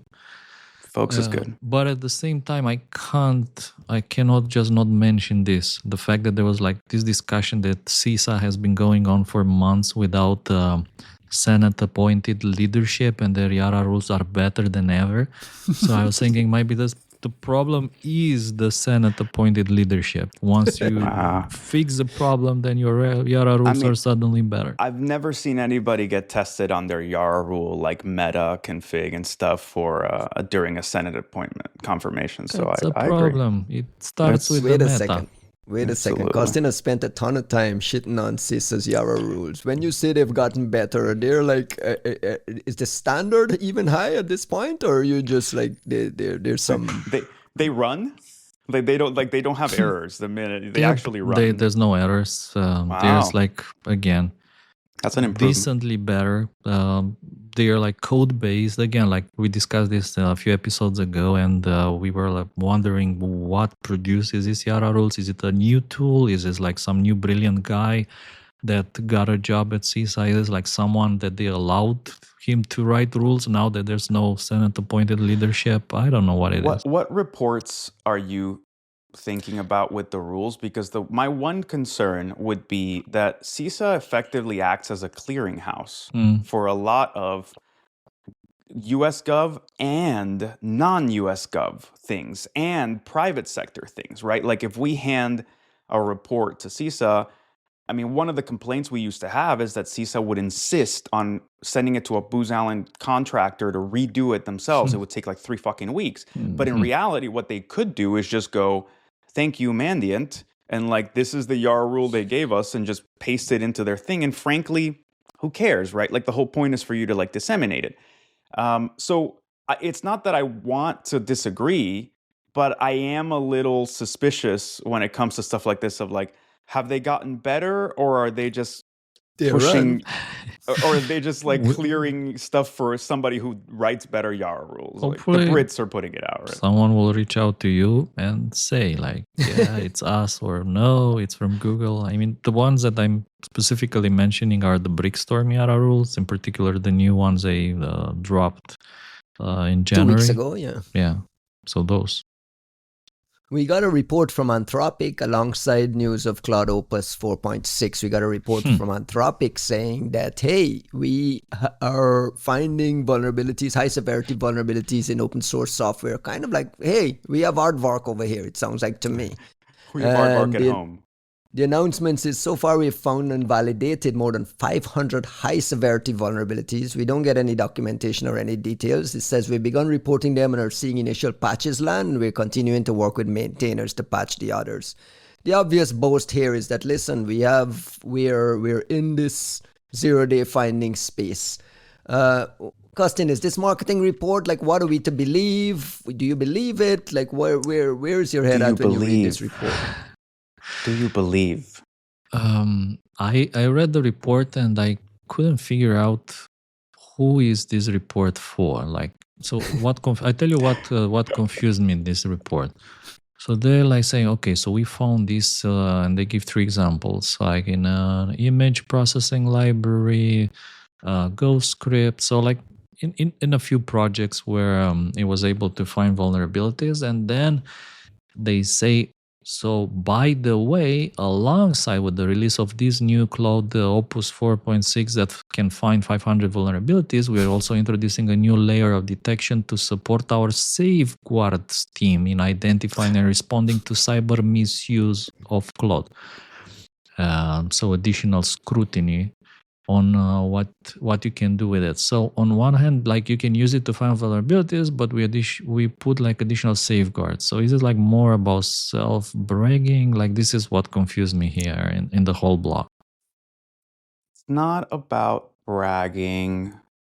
So I need to kind of be careful on like how there is a certain Careful, amount. like Dave Vitale. Wait, why? Why is he got to be careful? Yes. What changed?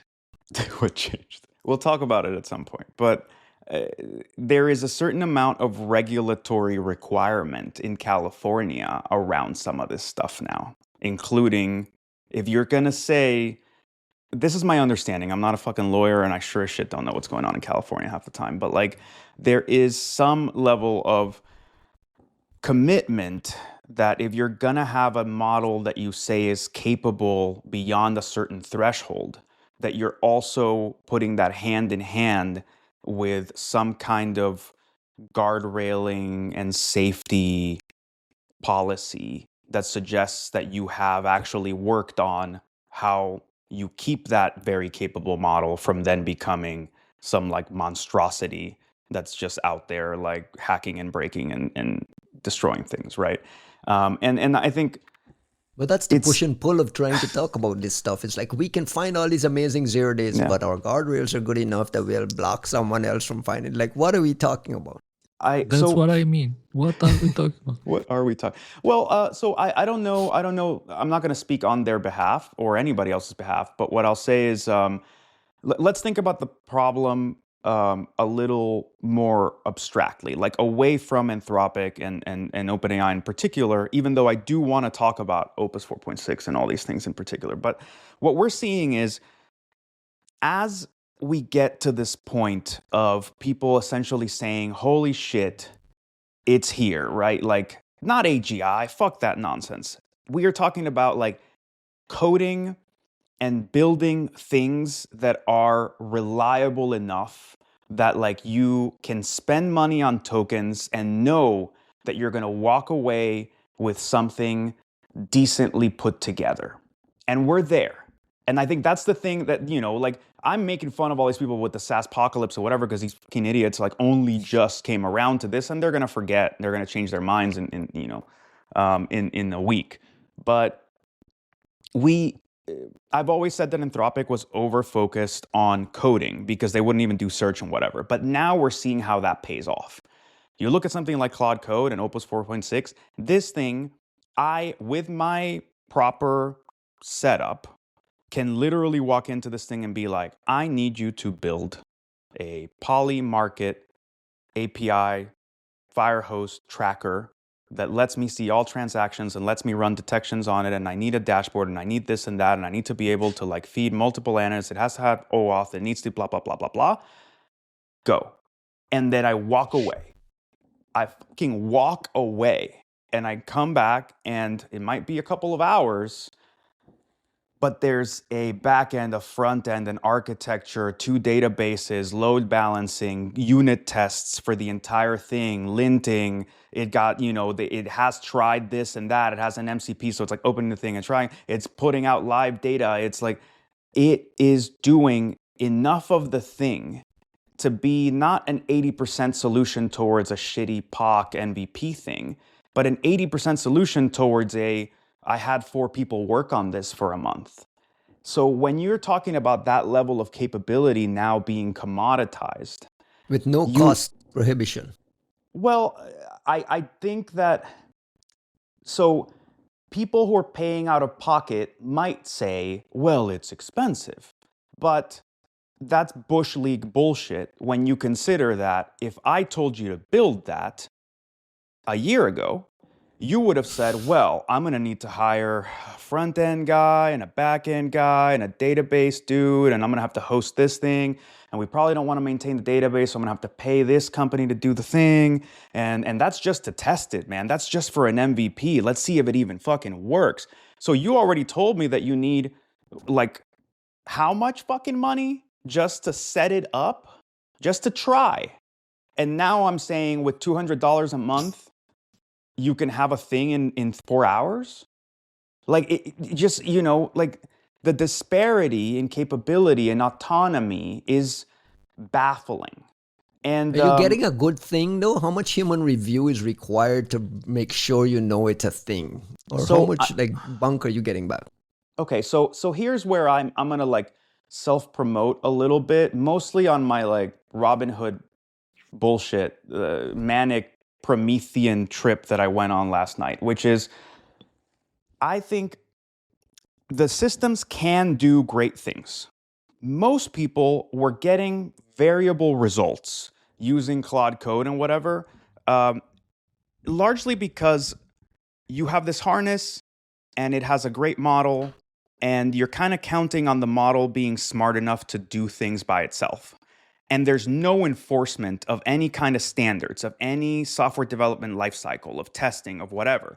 And people try to make that happen with prompting.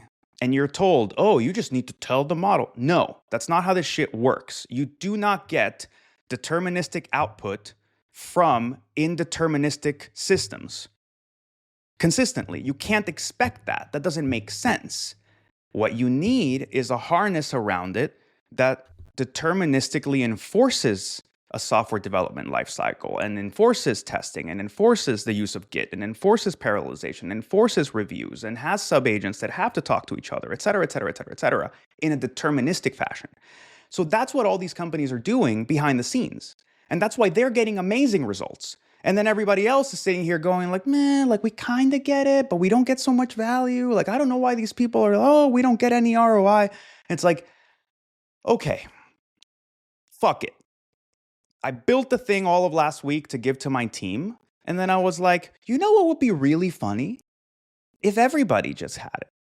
So I open sourced it. It's public. It's on GitHub. I literally put a tweet up with the link and promoted it. I threw $100 at Elon to be like, give it to the masses.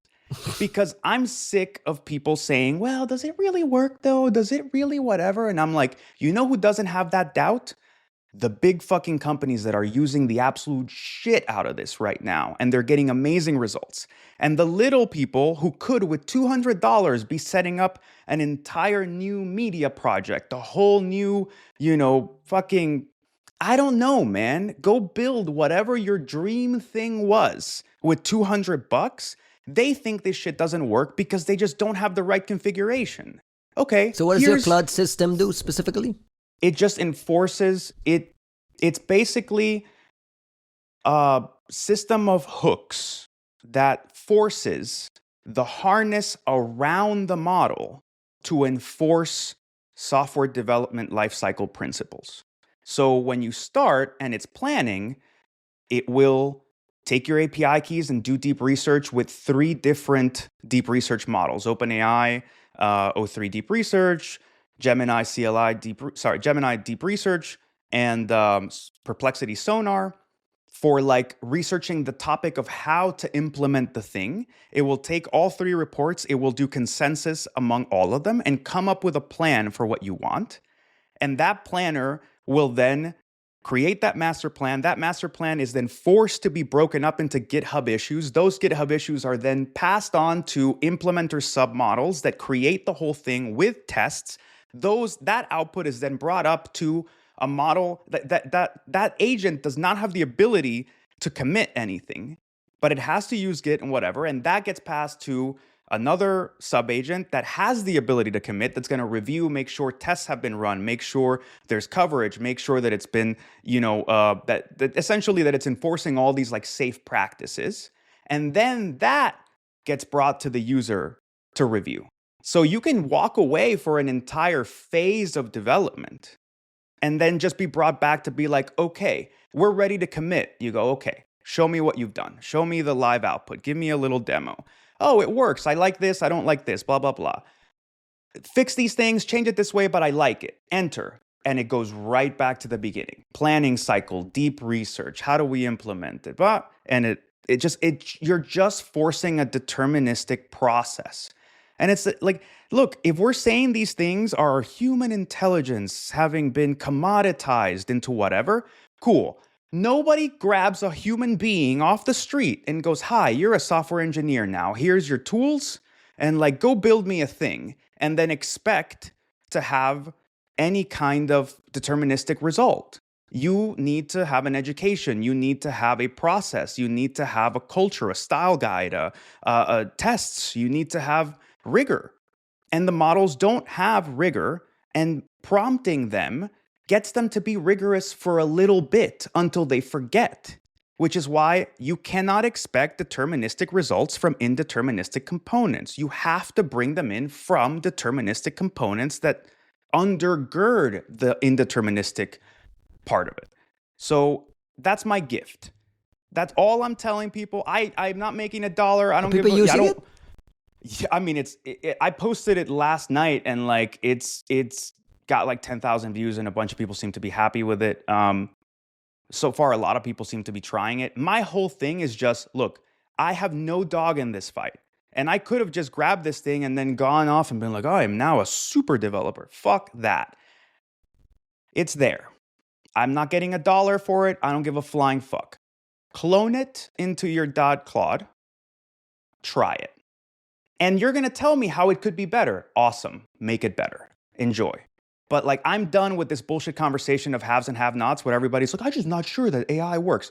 This is what everybody else is using. This is why they're excited. So what can you do when you have it? Kostin, you're the CEO at a startup, building software, building tools, building services. Are you guys investing in using AI at the level Juanito is talking about to cut costs, have access to people, have access to skills? Is that something in your mind at all using Anthropic? Have you looked at Cloud Opus 4.6 and kind of get a feel for what you can get out of it? I mean, I'm not a big Claude fan myself. I mean, other guys like Dan Demeter, for instance, one of my colleagues, he's a big fan of Claude. He calls it Claudio, which is a Romanian version of Claude. Claudio, yes. You know me, like I'm more of a Grok fan, and even like for some of these things, and we've talked about it in the past, like Claude is better on coding tasks, on certain tasks, but for the kind of research I'm doing, probably Grok is better, especially the fact that it's unbiased and that I can research topics that other models refuse to work on, like, identifying or unmasking people based on blacked out names from the Epstein files.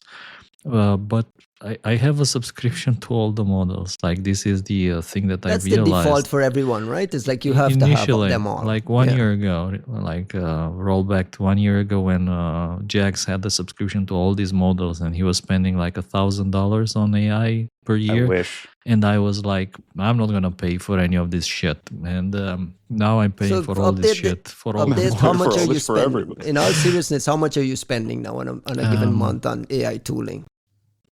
On So you're not buying month. tokens, you're buying intelligence so the difference too. So is how this. can you value the Now- intelligence? Wow. Roll back. You're getting a to job 1 at year ago. OAI? They can use PR help. I don't know if you saw those commercials, bro. Oh one my year God. ago, Jax was spending like $1,000 on these models. I was spending zero. Now Jax is spending like $10,000 on these And you're models up to plus 1,000? tokens, and I am spending 1,000 on the models and like a little bit on tokens, a little bit. Isn't there a risk though that you can get like Juanito says into a manic phase down a rabbit hole, and before you know it, you're burning through tokens at the Ryan is Absolutely. asking, It aren't you happened to me. worried you could end up like me? That was what that fucking question amounted to. He's like, do you It's- really it's- want to be like that It's fucking not guy? like being worried. It's a question of time before I end up like that. It's a Yeah. question. It's a matter of time, and until we all end up like that, until we all end up spending all our salaries, hard-earned salaries, on tokens, like it's inevitable. Be it tokens to run your robots, or be it tokens to run your vacuum cleaner, like whatever. Drive your car. Yeah. Drive your car. It will cost tokens, right? To drive your car. I mean, we're already there. Maybe it won't be called tokens, it will be called sprites or whatever. So you'll pay by sprite. And I'm sorry, Ryan. What's the subscription model like for your Tesla these days? I pay Sprites. $10 a month. I pay $10 a month for internet access.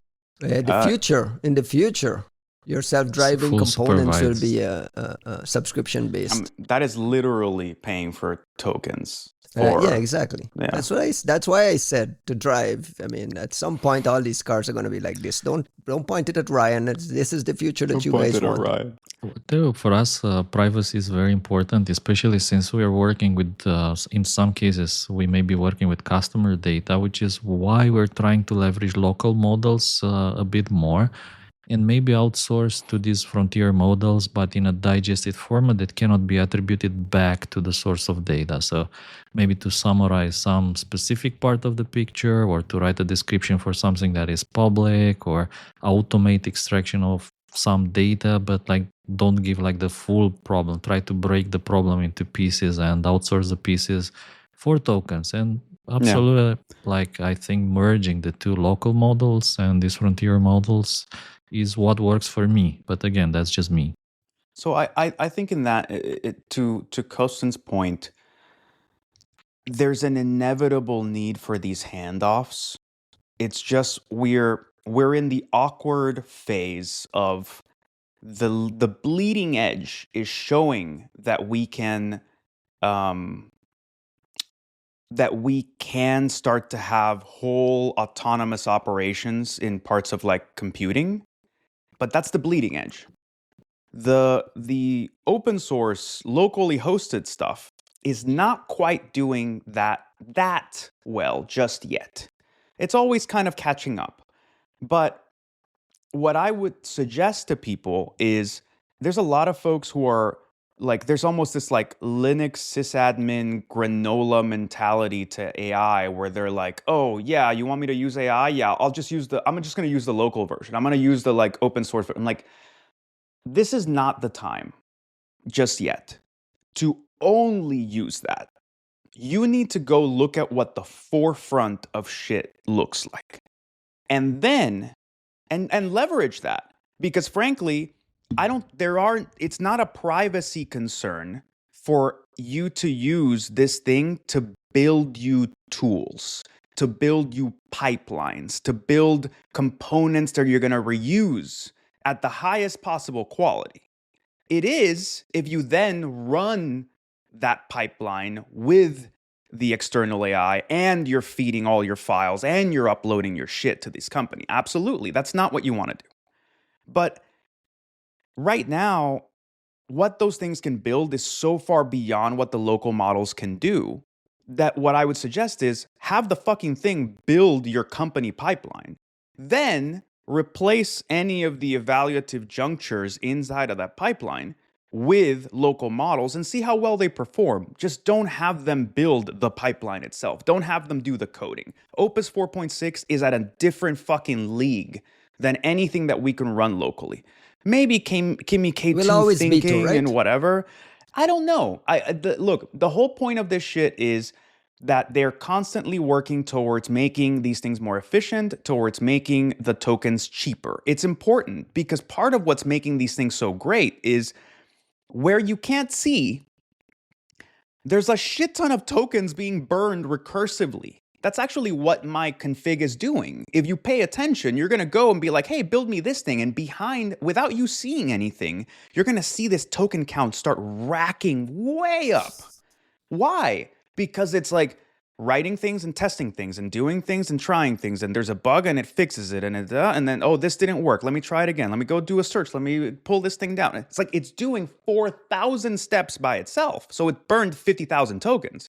But by the time it comes back, there's no question that this thing works You up got to your a certain intelligence, yeah. standard. So there's for the companies that are producing these things to have a viable business, they need to keep lowering their cost to produce tokens. They need their inference costs to keep going down, which means that we can expect our inference costs to keep going down. But that also means that like there's a shit ton of like efficiency at the inference level, efficiency at the hardware level, at the kernel level, at like all these things that is not being replicated in the open source side, and it's not being replicated on the local side. And there's also a disparity in how quickly any of that technology is being open sourced. And I would remind people that as benevolent as the ecosystem might suddenly look, the only reason we have a true, proper, big LLM open source model at all is because Facebook made a mistake and they accidentally open sourced the weights for Llama 3, and then they leaned into it. They were, oh yeah, we meant to do that all along, open source. Cool. That was just a generative model, and it was like the basis for a lot of the shit that a lot of other people used. You couldn't just magic that out of nowhere. We, as individuals, could not go and get all the data in the world and spend millions of dollars for months at a time training a model. So that made a huge difference for the open source community. And then what was the second moment? OpenAI started to fucking raise ahead because they had O1. They had the first reasoning model, and it was a huge difference. And nobody else had it. What happened? The Chinese create DeepSeek, distilling the stuff from O1 and whatever other shady shit they did to do that, and they open sourced it. And that was the only reason we had any open sourced reasoning model, the next step. And everybody lost their fucking minds because they saw that the OpenAI moat was not going to be what it needed to be. But had the Chinese not done that, how long do you think it would have taken for people to have an open source reasoning model? And that's my thing to everybody. It's like, there's no, like, yeah, we're taking open source in stride. And we're shitting on the Chinese, even though the Chinese are seeding this space a lot more than any of the folks out here. And we're completely blind to what's coming out of China. I mean, DeepSeek was a moment and then it went away. Yeah. I mean, like, we're blind to how they're using it. We're blind to what they're doing with it. But I also think we're taking it for granted that things are going to proliferate into open source, which isn't necessarily the case. But we need to look just a smidge further ahead. Kostan's point about local models is important. There are entire applications that just under no circumstances are okay to offload to another company. HIPAA compliance stuff, health insurance stuff, even just like things about your whales and like your actual proprietary magic sauce. So some development has to happen. I'll give you another nugget in that direction, and you can shut me up after this. But like, if we're going to have any kind of generative local computing, if I'm ever going to have an operating system that locally has generative qualities, that can fix itself, that can implement things, that can change my configs, that can, build a new UX or UI on the fly to meet my needs, that needs to be a local inference component. So whatever the future holds, it also needs local models and local inference to continue to advance. So it's an interplay. There's never such a thing as private like cloud compute kind of handoff. Some of it doesn't work. It can't, for the same reason that like hosting everything on the cloud didn't replace people having laptops. You need to be able to do some shit on like offline. You need to be able to do some shit locally. You need to be able to run, like, even just for the sake of like capex and like how you manage a company. You need to have surplus computing capacity to do whatever the fuck it is you want to do without having to sit there with a calculator going, well, every time you click on this thing, that's 25 cents. And every time you do this thing, well, that's another allocation and whatever. Like, it genuinely kills companies from being able to experiment. But more so, that is not a consumer-friendly model. You can't. But, Costin, something crossed my mind is that we've stopped hearing from Mistral, this the French option. I know we heard from the French president this week that they were going to earmark $30 million towards the future of AI there. I mean, we're joking about this stuff. But what's going on in Europe? We talk about everything happening here in the Frontier Labs. What is going on in Europe? We have the Chinese doing their thing, somewhat dark, but I mean, Brandon Dixon warned us not to ignore the Chinese at all. Like, these guys are upfront about things that we are completely blind to. What's going on in Europe? Is Mistral still a thing that you're playing with? So this is punishment for me making fun of your Super Bowl weekend, right? That's right. What is this Mistral thingy you guys have got going on over there? What's going on in Europe? Unfortunately, I feel that nothing good is going on in Europe. Yeah, of course, there's things going on in Europe, but when it comes to building things from scratch, for sure, Europe is falling behind. Different focus. Again, if you look at the priorities of European Commission, they fall into kind of different directions to what the US is doing or what China is doing nowadays. They just have different priorities.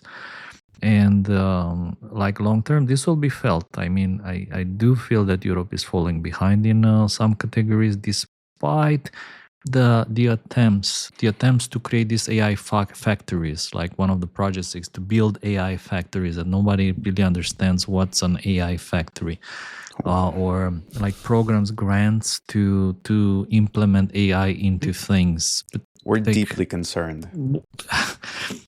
Monitoring the situation. We are monitoring the situation in Europe. One thing you can be sure that we are monitoring the situation, and it's gonna be for sure very safe. Whenever it's released, it will be properly regulated and very properly regulated, and there'll be like the cap on this bottle. Like, it will be safe. You won't be able to pollute the planet. Like, forget what the Chinese are doing and the fact that they don't have this problem, and they're like throwing 10,000 times more CO2 into the atmosphere than Europe, but nevertheless. So, yeah, just to summarize things. Before we run out of time, there's two other small stories I want us to get to. One is a report out of our friends at Cisco Talos around a gateway monitoring adversary in the middle framework discovered by our friend Ashley Chen. Juanito, you got a chance to look at this D-knife thing? Any what stood out here for you? I was actually lucky enough to see Ashley Chen's talk at DistrictCon, and I mentioned this, I think, in the last Was it off the record? It was because she wasn't sure when they would get around to publishing. So I'm actually really happy to see that the publication came out. Ashley did a great job with the talk and the research, and I mean, it's really interesting. I mean, there's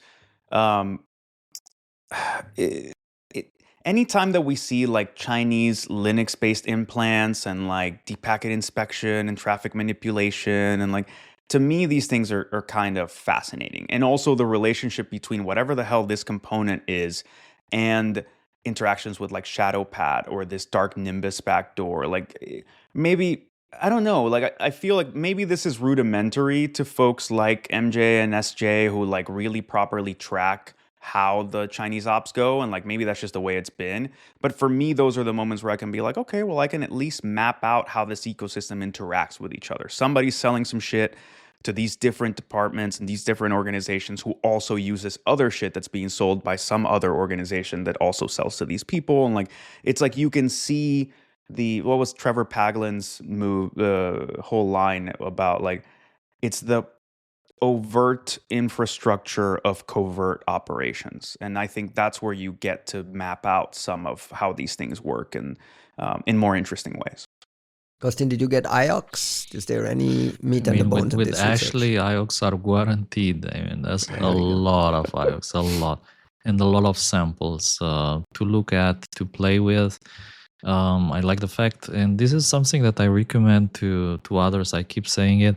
Many people nowadays they just decide to put the IOX on GitHub and put a link to that GitHub at the end of the blog. That's awesome. I mean, for automation, for you don't have to copy paste, which breaks sometimes. It breaks hashes in parts. Like when you don't know anymore, are they So SHA this is best 256? practice.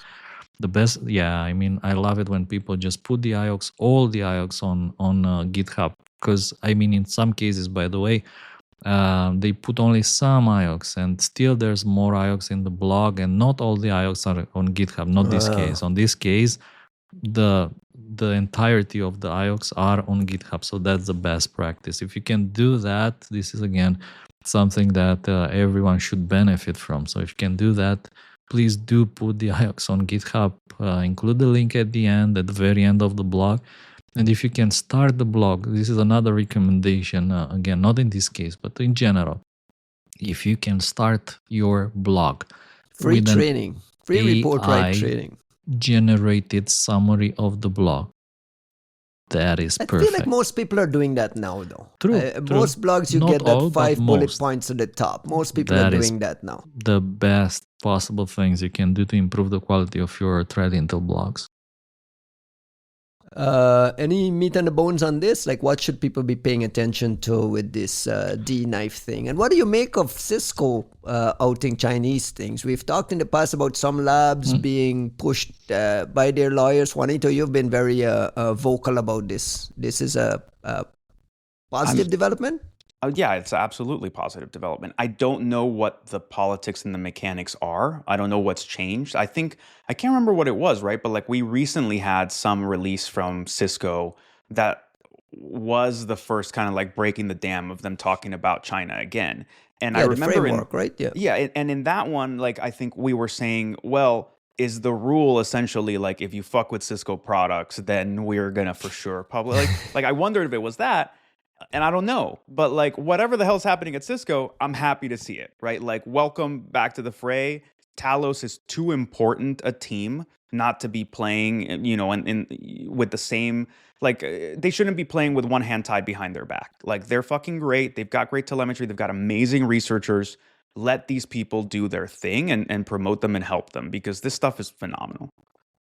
Shout out to Ashley for a well-written report and for all the IOCs, right, Costin? And also, I thought it was interesting that the case she's talking about here is or like this D-knife primarily targets Chinese speaking users. So it's like kind of a domestic operation, which is always interesting to see. Like most of the times you see these China stories, APTs, they target somebody outside of China.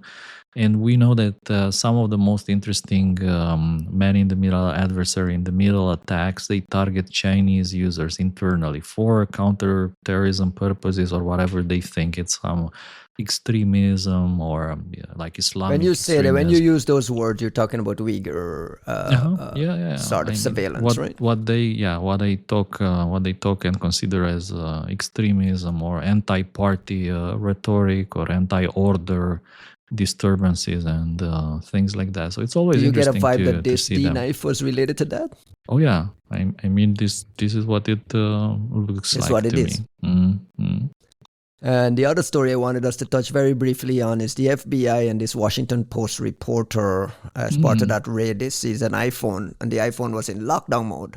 And the reporting is out of a court document is that the FBI was unable to ultimately access devices that had lockdown mode turned on. Provides a rare insight into the effectiveness of lockdown mode. Costin, you're the biggest proponent for lockdown mode. You view this as a victory of sorts for the technology? Well, my understanding here is, and I promised to tell you the joke with the rabbi, right? In relation to this. That's why I set up the story. Is it appropriate? Is it appropriate for the podcast, or are we going to get canceled? It's appropriate. Here? For sure, it's appropriate. So the joke is like the rabbi was walking down the street with his son, and so Rabbi Daniel and his son Itzik, they're just walking down the street, and then a Ferrari guy, there's like a red Ferrari guy, drives like a high speed, brakes next to them. He gets out of the car, and in English, he's like, "Do you speak English?" These two guys, they don't speak English. They're like, So the guy's then like, parlez-vous français? The guy's like, meh. Sprechen Sie Deutsch? Meh. Parla italiano? Habla español? Vorbiți românește? Yeah, the guy gets super upset. He jumps in the car, drives away, and Itzik says, Dad, did you see that guy with the Ferrari? How many languages he knew? And the rabbi says, yeah, but what good was it for him? if he didn't know the right language. So the joke with the FBI not accessing or accessing the phone, yeah, sure, they didn't access the phone, but they got the data from her laptop. Yeah, I by assume this taking was like a photographs. Rust joke. From the signal installed on the laptop, which just synchronized all the data from the phone, which I guess that was a goal, right? They wanted the signal chats. And this I kind of teaches a very important story, in my opinion, which is that security of your ecosystem is as strong as your weakest chains. It doesn't matter if you have lockdown mode on the phone, but you have the same data on the laptop. It's not protected by a PIN. Like you don't wipe messages after 1 hour, like some of my friends do. You know who they are. Like they know who they are. So this, I mean, your friends gotta hide, man. You and these suspicious there's friends of several yours. lessons for sure, but I think the reason why they couldn't access the phone here is just that after a while the phone was charging, and if you don't unlock the phone for a certain period of time, it will essentially switch off your ability to access the phone through the USB connector. So that limits the kind of exploits you can run against the phone, which, by the way, was also, I think, a modern phone. So that is why the lockdown mode couldn't somehow allow the FBI to access it. Shout out to the journalists for having lockdown mode enabled. I mean, that should be default if you're in that space, right? I mean, Yeah, and again, be careful. Like when you have Signal across multiple devices, some people think Signal is this kind of bulletproof thingy that will keep you safe, will keep you protected. And then there's, by the way, the other group of people who say like, oh my God, the Signal, the database on your laptop is totally unencrypted, and any application on your laptop can just access that database and get all your messages. And this is a vulnerability. And then the Signal people come and say, well, it's not really a vulnerability, because if they have access to your laptop, they have access to pretty much everything you own. So this discussion has been going on for a very long time, and I don't think there's any good solution. In my opinion, the best solution here, if you want to run Signal on your laptop, consider running it in a virtual machine, and consider having a boot password on that virtual machine, and only boot the virtual machine when you want to play with the messages or something. And that, I think, should theoretically give you some additional security to whatever you have. And Juan, you're still advising people to turn on lockdown mode for everything, right? I mean, that's it should be the default. Well, it depends on the people, right? Like, are you doing anything meaningful with your time in your life? Are you talking to people for whom it matters? Otherwise, like, it's just a pain in the ass, right? Like, things are just not going to work at random. But if you are, like, it helps. And like, honestly, some segmentation wouldn't hurt. Like, I think that's the we've discussed this on a variety of levels, but security fetishism is so self-defeating, like all the OPSEC talks and like all that shit. If you don't have a holistic approach to these things, like if you don't actually segment the things that are valuable, all of your comms can't be equally secure. Like this notion that like everything we do, but it's just like, you have to acknowledge that that's just how life works and plan for that being the case, instead of pretending that, like, unless your 80-year-old grandmother gets on Signal, well, that's the last she's ever heard from me. It's like, that's just not how life works. Just account for that. But also, if you have all of your comms in this particular vessel, and then thereby have to break the segmentation to have it on every device that you use, and you're securing the shit out of your iPhone, which never leaves your pocket, but you have an iPad that you leave everywhere for your kids to play with that has access to the same thing and is not on lockdown mode. And then you have a laptop that does this, and like it just, you don't get brownie points just by virtue of making it harder.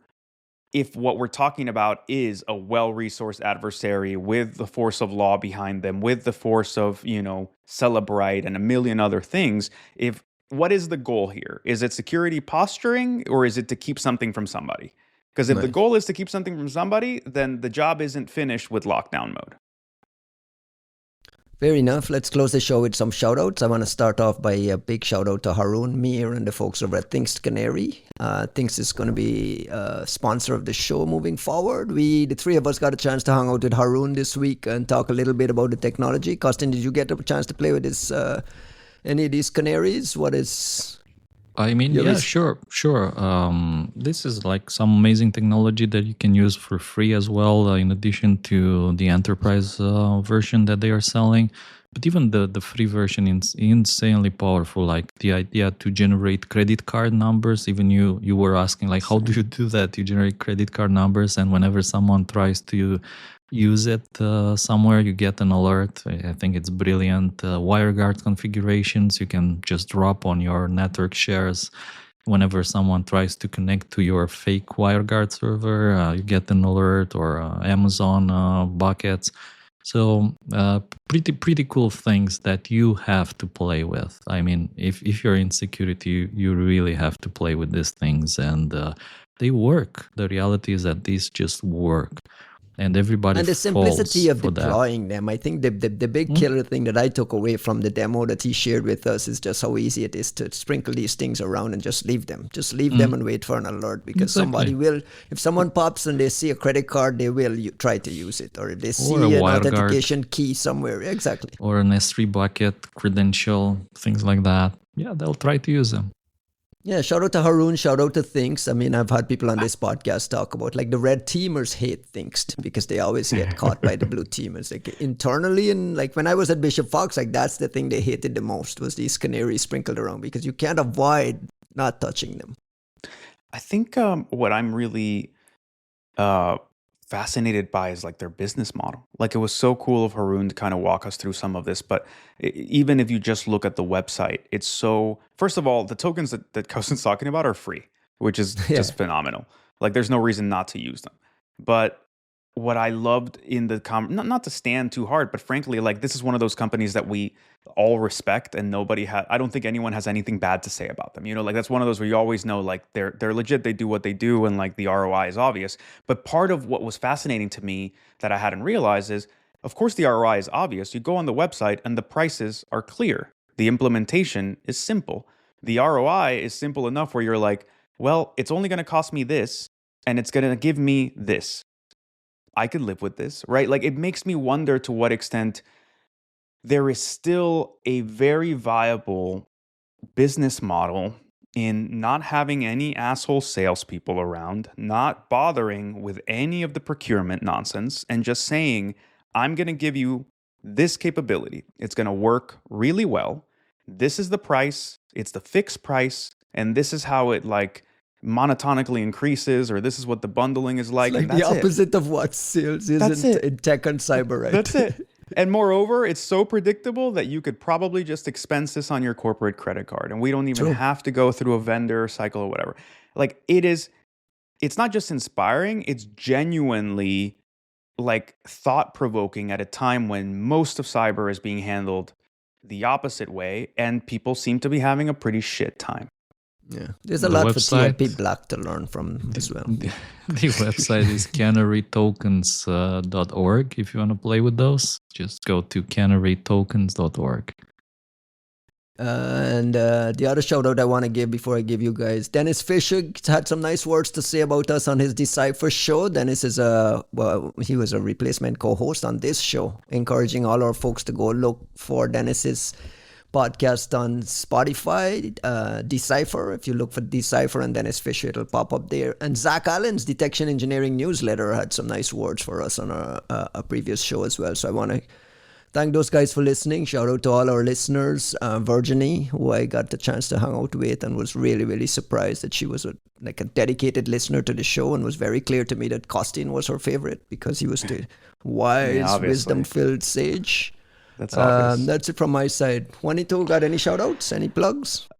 Just for folks anybody who's enthused about PivotCon, like they've already released the first batch of tickets. The CFP just closed. So my understanding is they're pretty oversubscribed already. So if you had some hopes of getting in there, I'm pretty sure you better like register for an invite and haul ass, because when they release the next batch, I believe that's it. So keep that in mind with PivotCon. And that's in May, right? May 6 to 8. Yeah, May 6 to 8 is the actual conference. If you're planning to head out to Spain for this, that's your planning. Well, while we're on the subject of May, I guess, Echo Party as well, Miami, super excited for that. Really interested in, I'm actually excited about the project and the keynote, but also I want to see what these guys do coming to Miami. And then Reverse is basically around the corner. Nebula Fog Hackathon also March 14th in San Francisco. Yep. So there's a lot of cool shit happening, man. There's a lot of, we're getting to travel season again. So don't forget the Caro workshop, which is coming also in about 2 weeks in Innsbruck in Old Europe. Oh. Cool. I'm a speaker there together with Marco Preuss. Oh, shit. We're going to talk a bit about AI honeypots. So I think that will be very interesting, but also a lot of good technical talks. Caro is one of those events where there's like a lot of technical discussions. The straight edge kids over there. Down in the trenches. Yeah, the good kids are over there, And the before ones we that let are Costin, not in the Epstein files. before we release Costin to go catch up on this pre-Super Bowl stuff, congratulations to Costin and Oana, Costin's wife, on his 16th wedding anniversary. My man went to the opera. Bougie as hell. What's a bougie? Can you explain? Wanted to explain to you what bougie is. Bougie is going to the opera. That's what it is. Bougie is like bourgeois. Is it like some American pronunciation of French? Sort of, but like it's meant to be like fancy. It's like you fancy. So fancy schmancy. You so fancy. Posh? It's like posh. Yeah, posh, I suppose. But posh and kind of like a posh is like the British equivalent of like a self-recursive like acronym, because it's sort of. Saying posh entails poshness in and of itself in some ways, perhaps. But yeah, congratulations on the anniversary. What opera did you see? My favorite opera. I think it's probably the greatest opera in the history of operas, which is Don Giovanni by Mozart. Oh my God, I was gonna say that. Yeah. Why I think it's the best? Because it's probably the only opera with a happy ending, and like with this moral, like this is what happens to everybody who does evil. Like this is what happens to them. Damn, you can apply that to I was a kid. Everything. To Epstein, including the Epstein files. 0 Day selling to Hezbollah, Hamas, the Vatican passport, kids, I don't know. So my very first, there's like a memory, there's a core memory here. My very first fountain pen when I was a kid was my grandmother gifted me a Mont Blanc, the Amadeus one they made for when Don Giovanni came out. As like they made a movie around Mozart and whatever. And someone stole that when I was in high school, and I've been staring at it like online, like just being like, I've been thinking about rebuying it. Just like it reminds me of my grandmother. But you said my favorite opera, and in the back of my head, it was like Don Giovanni was the first thing. Don Giovanni, it's my favorite. Ryan, first we'll get you to watch the Barbie movie, then we'll take you to the opera and the ballet. Little by little, I'm gonna go watch the Super Bowl. That's our show for this week, folks. Thanks a lot for listening. We'll catch you guys next week. Ciao. Bye-bye.